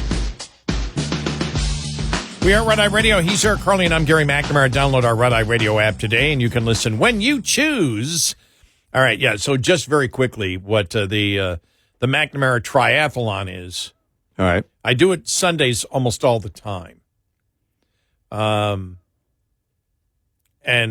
because that's the hardest time for me to go to sleep to take my nap is Sunday night.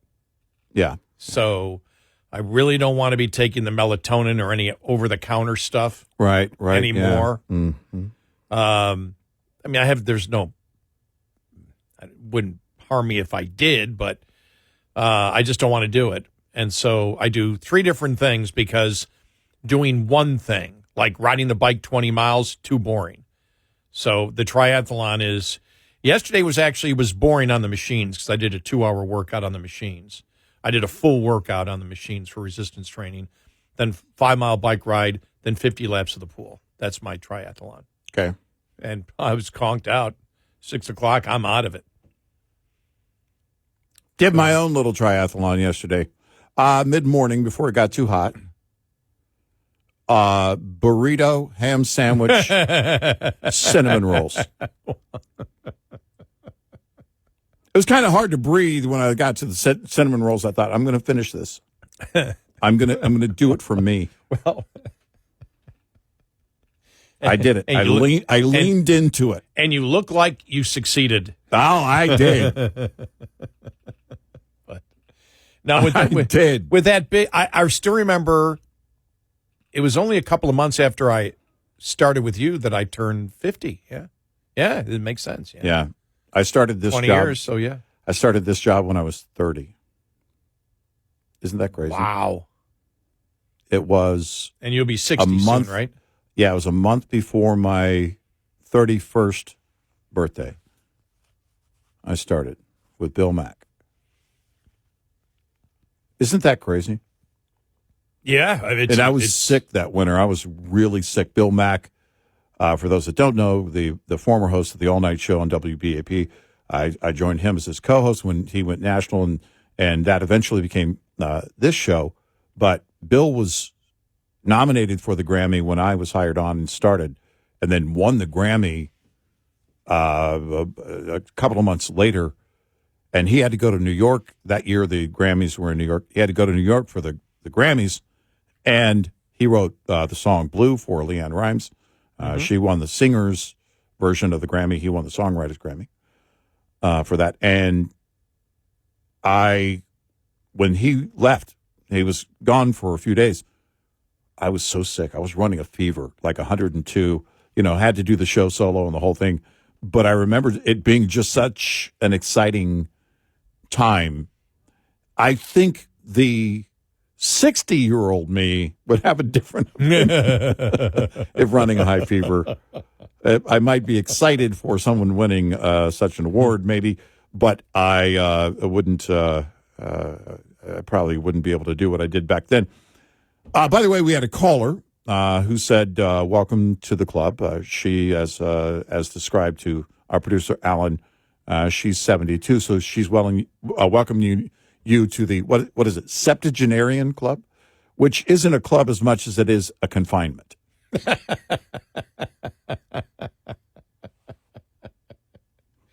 You know what the beautiful thing though about working this job is, and I think it's a lot like I always look. I forgot. It was I can't think of his name. The former baseball manager of the New York Yankees when he got older.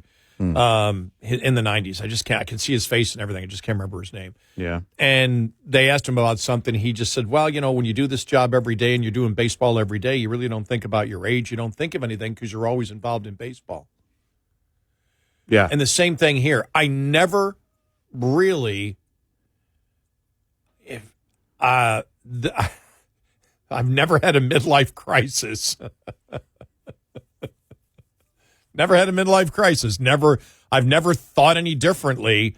It's just been doing this every day, and I never thought about my age until really it was 5 years ago when I had to, apply.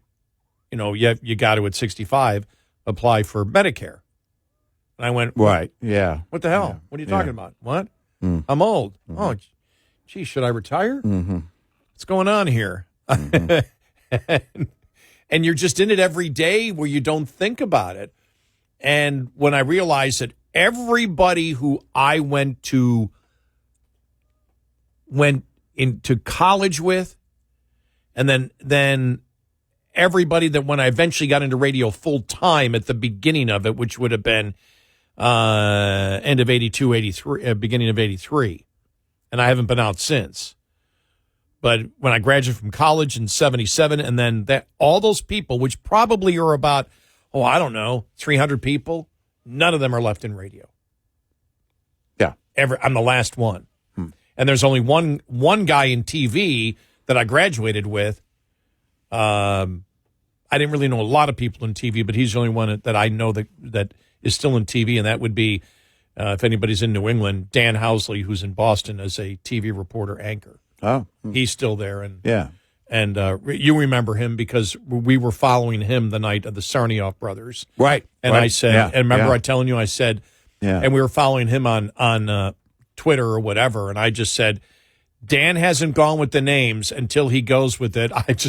I hadn't seen him since my college days, right? But I just knew his integrity and said, if he hasn't gone with the name, you don't go with the name. We don't go with the name, and we didn't. And we got members of our own audience said we were attempting to hide the names. Part of a cover-up. Part of a cover-up and everything else. And we explained ourselves on the air. We said we cannot verify the name. We don't have the credible sources. And everyone who criticized us wanted us in the end, because we came in the next day, the names were wrong. In fact, it was a couple hours after our show ended. Authorities had a press conference and then identified who it was. But he's the only one left. He's left in TV, and I don't. And so when I think about that, and starting, I have no choice. Starting next month, I collect Social Security. Good, you'll get it. You'll get what's left of it. Well, yeah, but I'm going to be collecting while I'm still putting into it. I know. That's kind of odd, isn't it? Yeah. Yeah. Don't you think all I want is what's coming to me? All I want is my fair share. And every time I say that, someone says, that's from a Charlie Brown Christmas. It is. Right.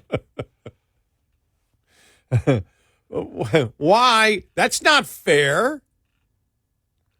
Well, you're paying for the next guy. It's a pyramid scheme, don't you know?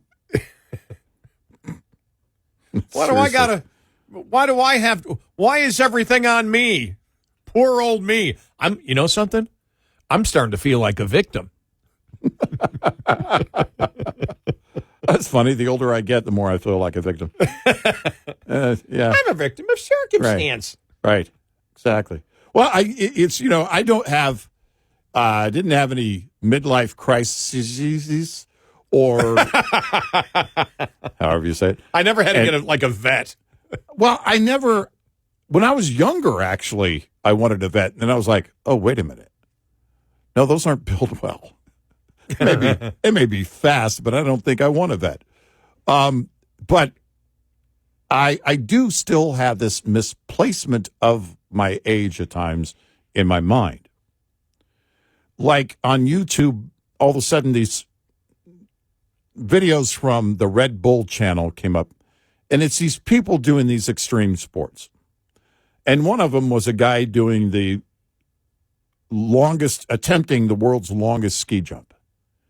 And I thought, man, I'd like to take up ski jumping. And right after that thought exited my brain, again, internally, my brain went on to say, that's never going to happen. You're almost 60. If you can just ski, you'll be fine. Don't do any jumping. Well, when I started on the show, I can still remember my goal was to retire, at 60. For me, it would have been 66 years and 2 months would have been my, the standard time. Mine was always 59 and a half. Yeah. And okay, well, I was just looking at Social Security for that time. Okay. Right. And 66 years and 2 months was when I would have collected normal Social Security. Right. And I remember thinking to myself, okay, because those are the times my mother and father were saying, when you retire, you're going to come back to Buffalo. Mm-hmm. And I went, no, but I'll visit. And I was like, I'll come back and I'll golf all the time. I'll come back and golf for the entire summer. And then when I come back, see it for Christmas time, then I'll ski for the next month. Yeah. No. I do that 2 hours of resistance training. Mm-hmm. So my joints don't hurt. I couldn't ski. Yeah. Yeah, I could ski. There's a lot of things I could do, but then I wouldn't be able to walk for the next week and a half. I mean, I'm in really good shape, except the joints are going, and I do not want to get a knee replacement, hip replacement. Do they do elbow replacements? But the resistance. That's a good question. I don't think they do. The resistance training has taken all that away. I have no more water on the knee. I have nothing anymore. So, but I just know I can't. For example, I don't run. I ride the bike. Anything. I can do the resistance training. I can swim. I can still golf, and I golf better than I ever have before. I can't wait because golfing season's coming up. But it's those things. I can't go and play basketball for 5 hours. Yeah. And I've got bad tendonitis in my ankle that I can't get it taken care of because it would take me probably 6 to 9 months to recuperate. Yeah. And I need to drive. Well, see, the whole snow skiing thing to me, I have family members who love snow skiing, and I never really did. Oh, it's great. Like snow skiing. And the reason is because I realized when I was at the top of the mountain, I liked the idea of looking down on everyone. So I just stay there. The only thing is, the good thing is, there are absolutes when you get to my age. Mm-hmm. For example, when I was in my 50s and even younger 60s, I'd see a good-looking woman and say, maybe I have a chance. Now I see a good-looking woman and it's like, maybe she'll help me to my car. Could you help me to my car, please? I bet she knows the number to 911. Could you carry my packages? Yeah. Is my prescription ready? Yeah. When I see a younger person, ma'am, those young kids are really harassing me. Could you get out your burner and shoot it at them? Yeah. Typically, if a young person is talking to me, it's at the pharmacy. Other than that, it doesn't happen much. I can see some of the complaints. I was listening to those guys. Listening to those guys are just talking about how old they are. Yeah. Well, we are a show based on reality. That's true. Look, 60. They say 60's the new 40. No, it isn't. And stop saying that. That's a lie. That is just a flat out lie. I'll ask. 60 is really the new 80. I'll ask my doctor in a couple of hours. I'm going to see. Now, he's like 3 months older than I am. He didn't retire either. He's not going to retire for a while either. Yeah. So. But I'll ask him. I'll say, you hit it before I do. Is 70 the new 47? Right. Yeah. Well, I'll tell you what his answer is tomorrow. Well, if I remember to ask him. And on that note, like my doctor is, I don't know, he's probably 10 years younger than me. You know? Very good doctor. But I did get to a point when I crossed that threshold of all my doctors being younger than me, in the back of my stupid little tiny brain thinking, oh, they don't know what I know. I've been around longer. It's not a problem with my heart. My cholesterol is just fine. I come from the medicine of hard knocks. You know, if I got this number, this cholesterol number on a college entrance exam, I'd be called a genius. See? My thing is, I get older, why do they keep lowering all the blood work standards? I know. It's like, yeah, you got to try harder. I thought I was safe. Right. And now it's like, oh, no, you're close to death. Oh, no. But I wasn't 5 years ago. Look, we're making arrangements for you. So. My numbers have stayed the same. Right. 866-90 Red Eye. Coming up, more with Gary McNamara and Eric Harley. It's Red Eye Radio.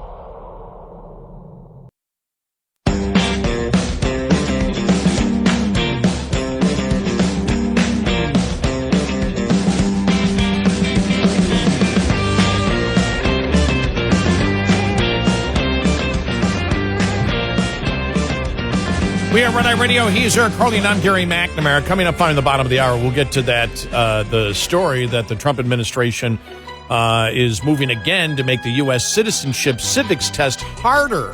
Reading this article in the Wall Street Journal that says this should be mandatory for every high school student in the United States, too. Yep. We'll tell you more coming up.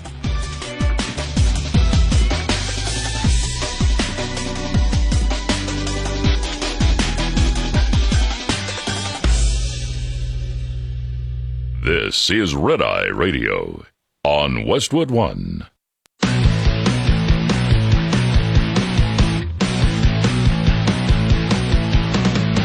Now, it's Red Eye Radio.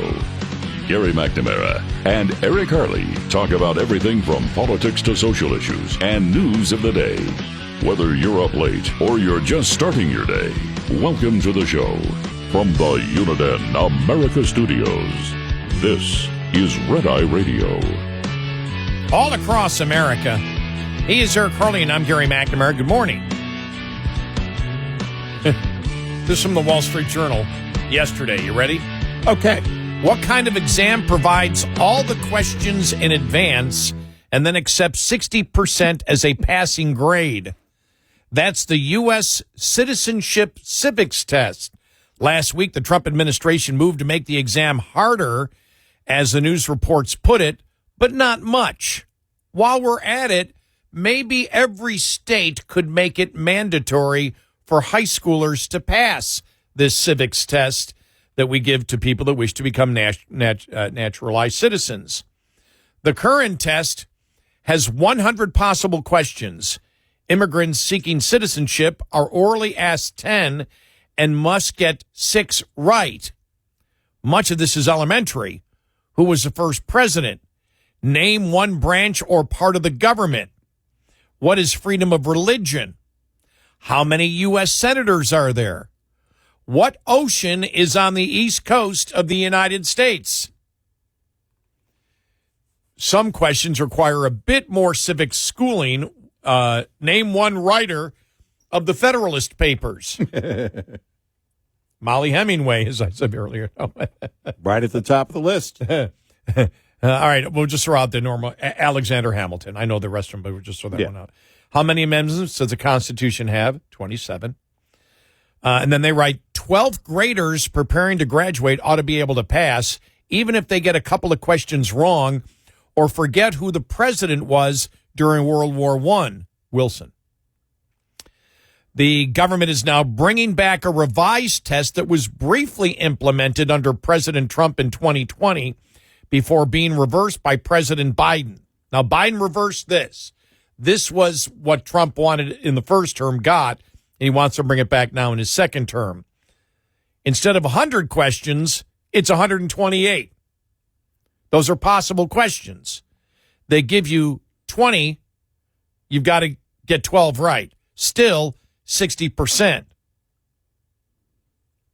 Added questions include the meaning of e pluribus unum, out of many, one. And one thing for which Alexander Hamilton is famous. No, not his contributions to musical theater. I don't know. I mean, what for Alexander Hamilton, I don't know what would come up first for most people. I don't think most people have any idea about the Federalist Papers, but they would know about the duel with Aaron Burr. Yeah, probably. You know, you think about this. He was one of the founding fathers. He wrote. No, I'm sorry. Was it Alexander Hamilton or I forgot? Was it John Jay or Alexander Hamilton? Well, he was one of the three because it was Alexander Hamilton, James Madison, and John Jay. Federalist Papers, you know, they wrote that to convince the states, here's what we want to do. Mm-hmm. And so he writes the Federalist Paper. He creates the Bank of New York. And a few years later ends up with a duel with Aaron Burr, and that's how he dies. It's like, wow.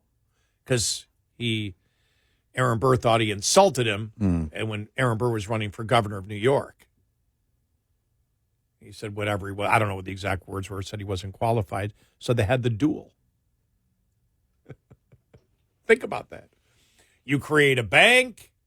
You're a founding father of the country. You write really you can make the case, the preamble to the United States and the Federalist Papers, and you die in a duel. For young people, a duel was a debate that ended badly for one person. Right. Yes. But they write here, they said, so one thing for which Alexander Hamilton is famous at questions, and their other questions are recast to take fuller answers. Name the three branches of government instead of just one branch, which I think is fine.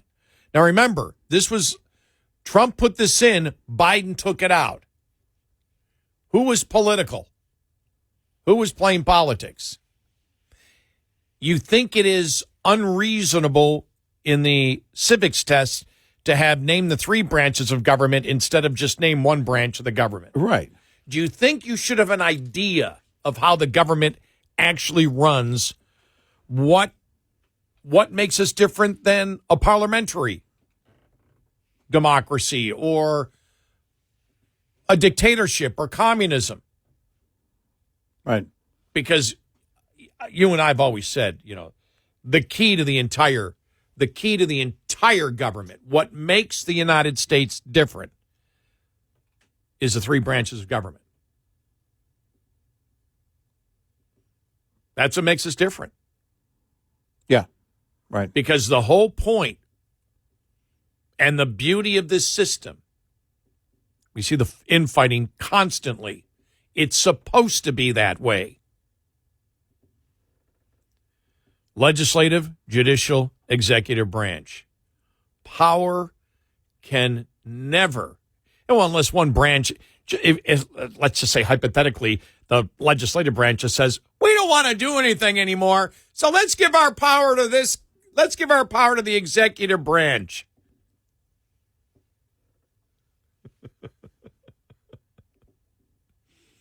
Federal law says candidates for naturalization should demonstrate their basic English literacy as well as an understanding of the fundamentals of history and of the principles and form of government of the United States.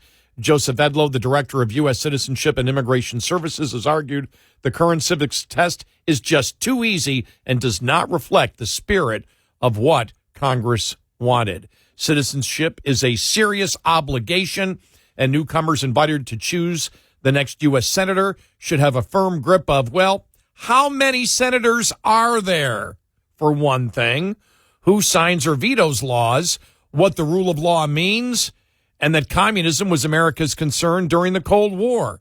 If native-born 18-year-olds able to vote can't pass that test, for heaven's sakes, fix that too.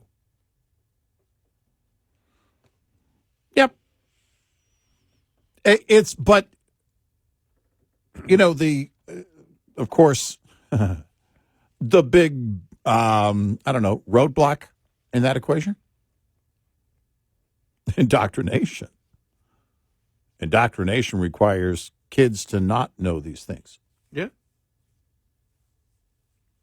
You can't have indoctrination with them knowing. Remember Obama, the commencement speech that he gave, I forget which university. Now, don't go out trusting those computers and whatnot, essentially telling these graduates, hey, don't go out in the world and actually get an education. We've always, you and I have been on this for 20 years. Once we saw that first test, in fact, Eric was the one that came up with any poll that is taken. Yes. Before anybody can answer a poll. Yep. They have to be asked if they can tell you the three branches of government. Yeah. We have people that will say this government sucks, this system sucks, the United States sucks, and then you ask them, well, what form of government are we and how does it run? And they don't have a clue. They don't even know why they hate what they hate. Right. Well, again, I mean, if you think, again, this test, name one of the three branches. No, name all three of them. Right. And that's question number one. And if you don't pass question number two, you're out. You don't finish high school or you don't get your citizenship. Go study again. The thing about Biden said, no, that's too hard. We can't ask that of immigrants coming into the country. We can't have 128 questions, damn it. Possible questions. Right. And pick 20 of them.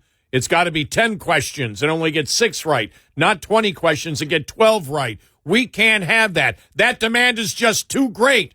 Trump is a fascist. Well, think about it. It's the Trump administration that wants people to know that are coming into this country exactly how the country works.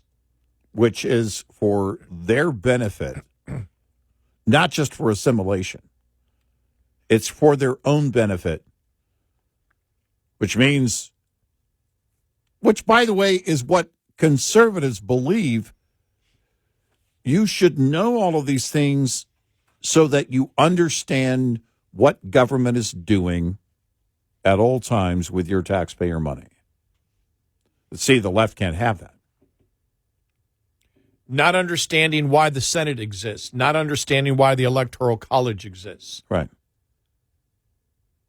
Believing that we're a direct democracy, which we are not. Why are we not a direct democracy?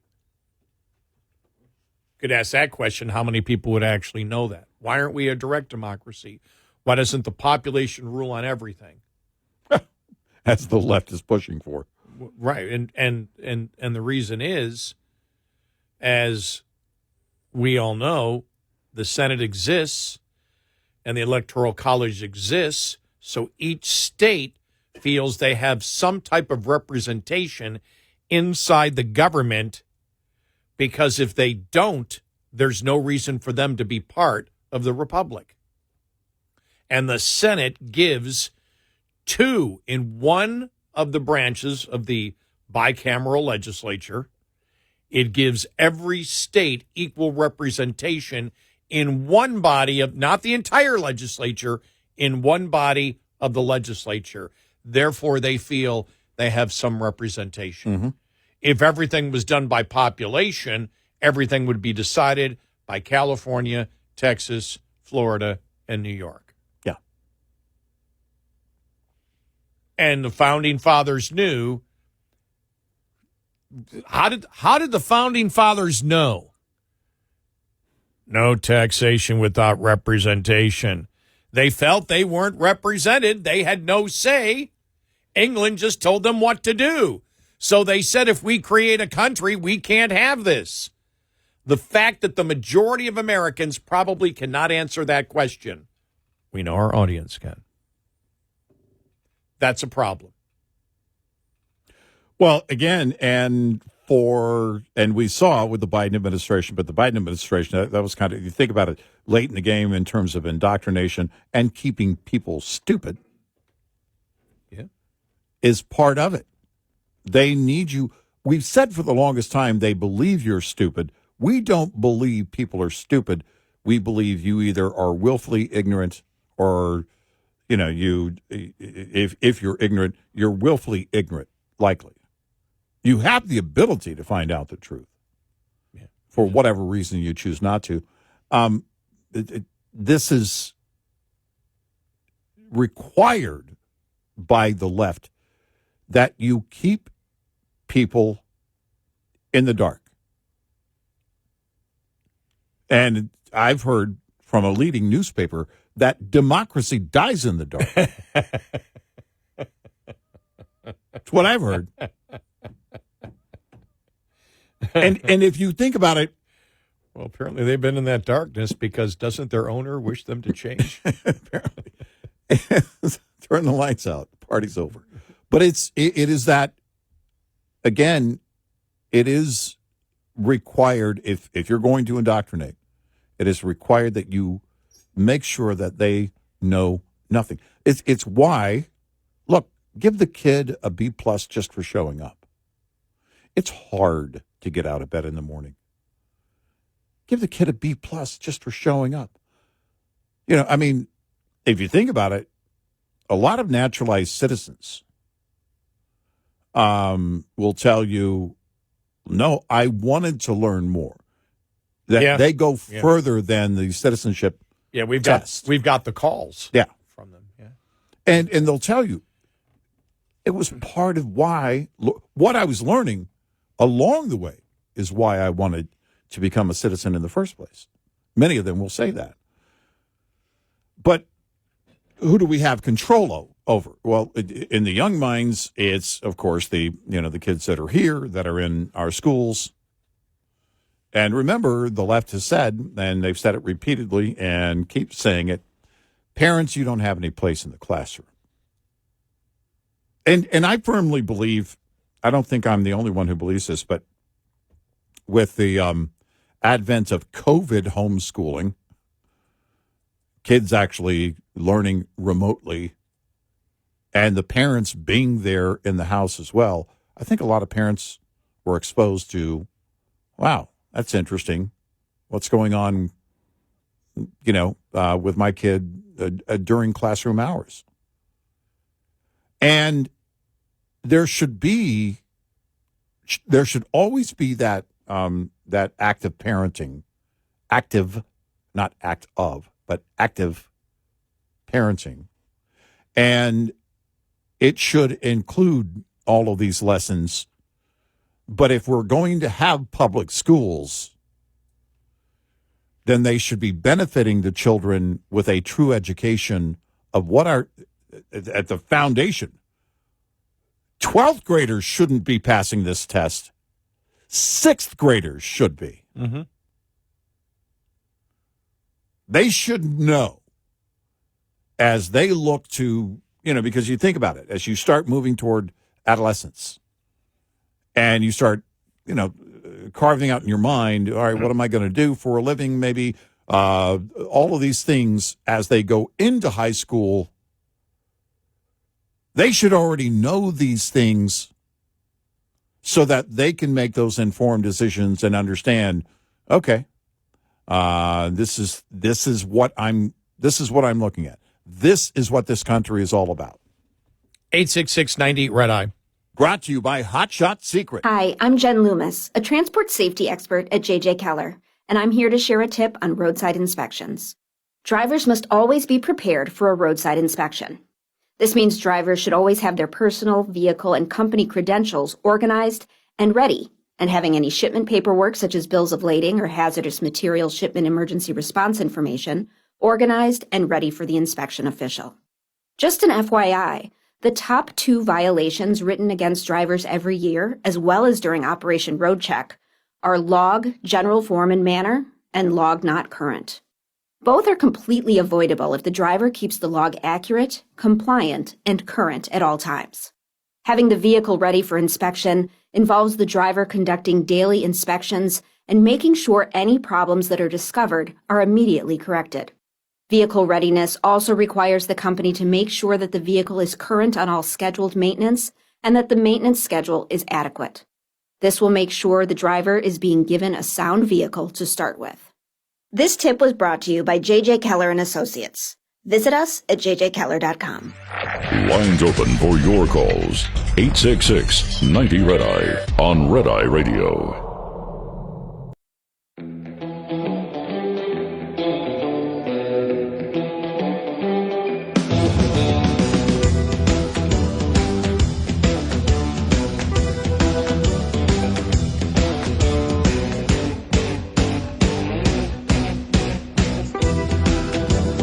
We are Red Eye Radio.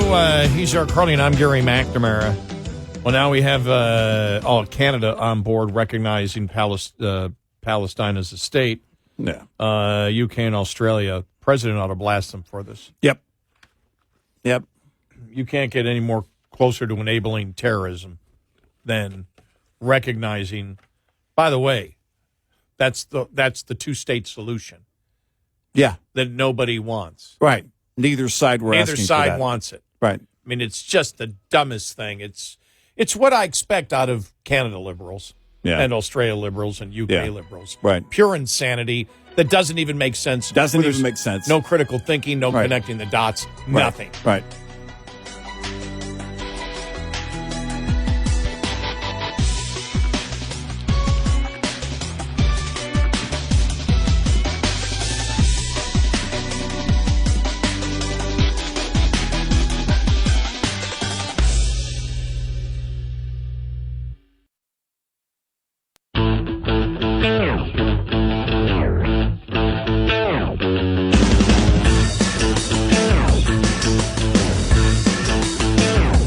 Catch all 5 hours of the show live every night on the Red Eye Radio app. Available in the App Store.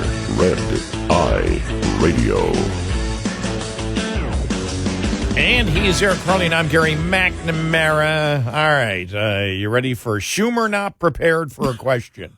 Okay. Here we go. Yeah. Schumer on State of the Union over the weekend on CNN and asked about Mamdani. You keep saying you're going to talk to him. Well, what's the holdup? Why can't you decide if you will endorse him or not? Here we go. Before I let you go, speaking of candidates, you've been asked numerous times if you will endorse Zohran Mamdani for New York City mayor. You always say you're going to continue to talk. There are 2 key questions here that you haven't answered. One is, will you ever endorse him? And 2, what do you need from him to get your endorsement? Okay. Well, first of all, I know him. We've had a good relationship in the past, and we had a good meeting 2 weeks ago, a very long meeting with a lot of serious questions, and all I can tell you is I'm going to continue talking to him. What's the holdup? I got to continue talking to him, and that's what I'm going to do. Is part of the calculus that if you endorse a Democratic socialist, you're worried it will be damaging to your party, maybe inhibit your chances of winning back the Senate?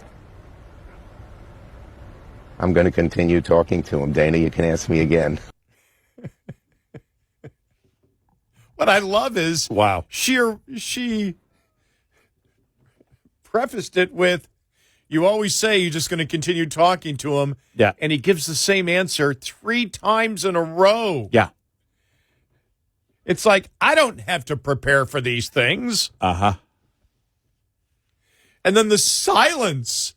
He just staring into the camera, and then the non-effective pauses. You've heard of the saying, it was an effective pause. Mm-hmm.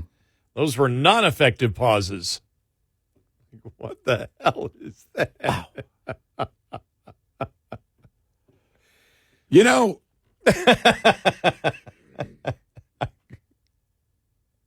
I'm going to have to continue talking to him.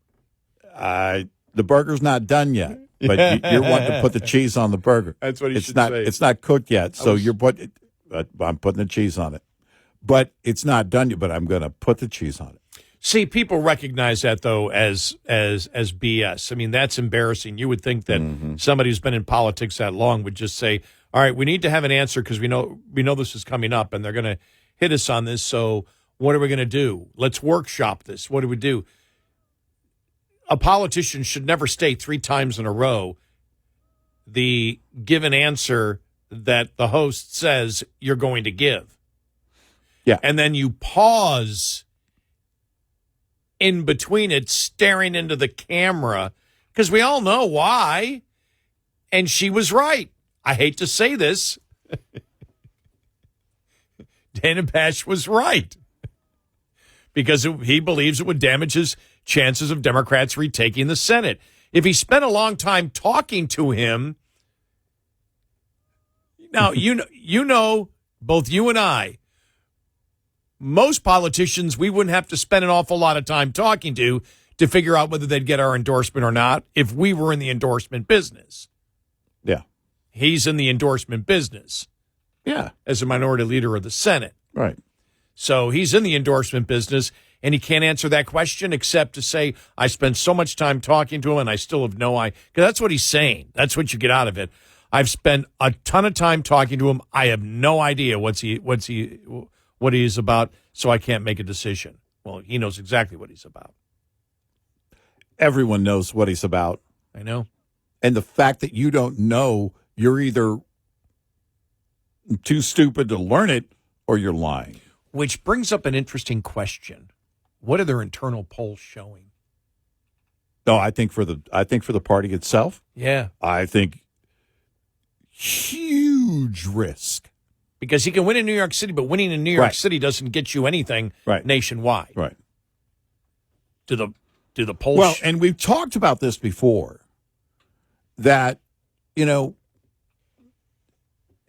outside of, an area, like for a senator outside of their state, for anybody in the House outside of their district, when they make noise, they're heard by the rest of, when they're making loud noise, they're heard by the rest of America. A mayoral race for New York City isn't just about New York City. It really is about where the Democratic Party is going. It's about where the cities, the major blue cities, are going and what direction they're headed. And, you know, those things, and it will affect the rest of the party because, you know, you got those House seats in those other areas, and you have some Senate seats in other parts of the country where that's not going to work politically. And he will be, already is, Mamdani is already part of the brand of the new leadership of the Democratic Party, and he's not even in office yet. He's not even mayor yet. But the polls for him are so strong. This isn't like a guy who's polling, with a couple of points and is making a lot of noise. No, he's got right now, if it goes the way it's going now, he could win this. And that brands the rest of the party. When they say Crockett's not the leadership, AOC isn't the leadership. By the way, is she going to run in 28? Is she going to take Chuck's seat? It's you mean run for the Senate or run for the presidency? Well, that both hit Friday. That's what I saw. Yeah, exactly. And so is she going to take Chuck's seat, or is she going to run in 28? Is she going to run for the White House in 28? Again, these are when they're making those noise, the noise, and they're getting all the attention and adoration from the leftist media. Sorry, they're the ones that are leading the party. They're the ones that are, the loudest, and they're the future of the party. And so I think the Democrats, look at this and go, look, there's this line, because there will be, and maybe we're at it, but there's going to be that threshold. Does this take us across that line of never turning back at all? Because we hear from just a few Democrats who say, oh, we can't be so radical. We need to, change. And you and I are laughing about that because we don't believe that's going to happen. But within the party, within the actual party, does the Democratic Party look at this and say, we got to decide if we're all in or not on this whole communism thing? Because you need endorsements. You got Hochul, not a surprise. You can't get Chuck. And Jeffries hasn't yet, right? I have not seen where he has. No. So at some point, they're going to have to jump in. Well, do you believe he's having discussions, or is he just lying? No, I think he's lying. I think he's saying it's too early for an endorsement. Yeah. If you had long talks with him, so is the problem that he'll endorse him the day before the election, therefore it won't be in the news as long? Is that the only problem? Probably. I wonder what his internal polls show. But this gets back to, who is he perceived leader? When you become the mayor of New York, you get national recognition, national prominence. Mm-hmm. You just do. Yeah. You become maybe not the leader of the National Democratic Party, but you become one of the leaders. Yeah. You just do. We've seen it before. And so, wow. Well, and I would love to see, could you imagine the primary and AOC's in the primary, and wow. And then Mamdani gets elected and decides to throw his hat into the ring. Mamdani, AOC.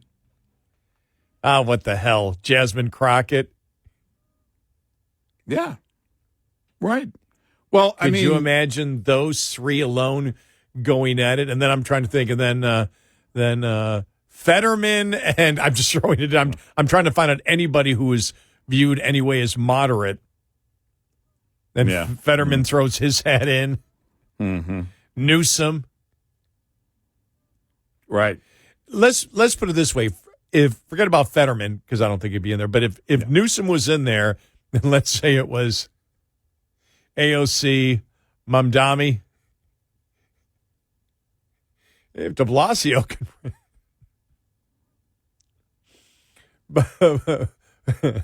for a short time, but could you imagine you guys are communists? Would he actually have to would Newsom have to use the C word? and the real bad, the worst C word. Yeah. Well, that's I think the conundrum, right? Because, all right, if we, as a party, if we go all in, the mayoral race or election is 6 weeks from tomorrow. Wow. So, as a party, you go all in for Mamdani, but you know that in 28, of course, during the primary season, you're going to want to look a little bit more moderate. Just try for a minute. And you can't, and I think it's a good point you make. You can't pull, well, no, you guys already endorsed a Mamdani for mayor in New York City. The future of the party is full-on communism, and there is no room for a moderate like Gavin Newsom. And Bill Maher brought it up. They look like the Democratic Party is a Democratic Socialist Party, which is a bunch of socialist, Marxist, communists. Right. Yep. I mean, look at the Democratic Socialism. Well, and if the you're whole going thing. to, if as a party you're officially going to jump on the Mamdani thing, then just go full on. I think that's where they are. They have to decide: is this who we are? Is this what we're going to do? Are we doing it? Because once you do that, if it is the party embracing him in New York City, it doesn't matter that it's a mayoral race. You're saying these are the policies that we want for everyone. So where is he in the lineup? Mamdani, if he wins, where is he in the lineup at the DNC in the summer of 2028? What day is he speaking? I think he's probably on early Thursday. I was going to say Sunday afternoon. Well, it depends on how it goes, right? Well, it doesn't begin till Monday, so well. have him in an empty arena. Again, it depends on how it goes. If you're going to not endorse him, then okay, no stage time in the summer of 28. But if they endorse him and he wins, look, if he wins if they without the endorsement, that's if neither endorses him, will that be used? For example, you can see an AOC would use that to challenge Schumer. Oh yeah. He's not the future, right? They'd want to take it down. They don't support Mamdani, right? Because there isn't one. That's why I was reading that article on thehill.com. What they have to do. Well, they need to offer apprenticeships. They need to forget about Donald Trump's protectionism and offer a more free market. It's like, stop it. It's not going to happen. 866-90-RED-EYE. Get in touch with Red Eye Radio, toll free at 866-90-RED-EYE.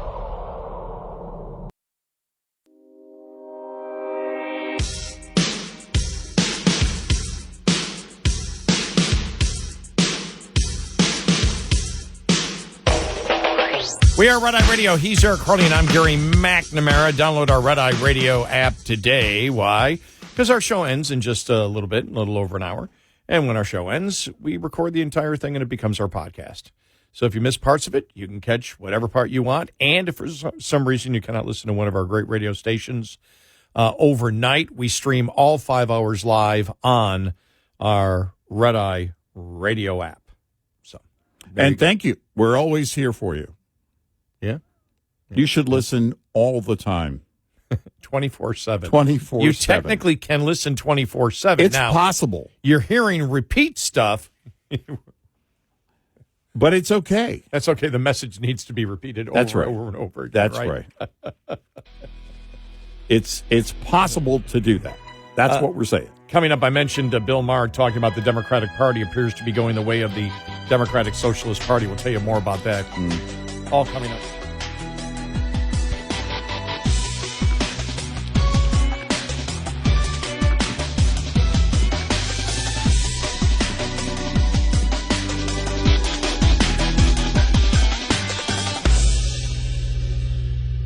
This is Red Eye Radio. on Westwood One.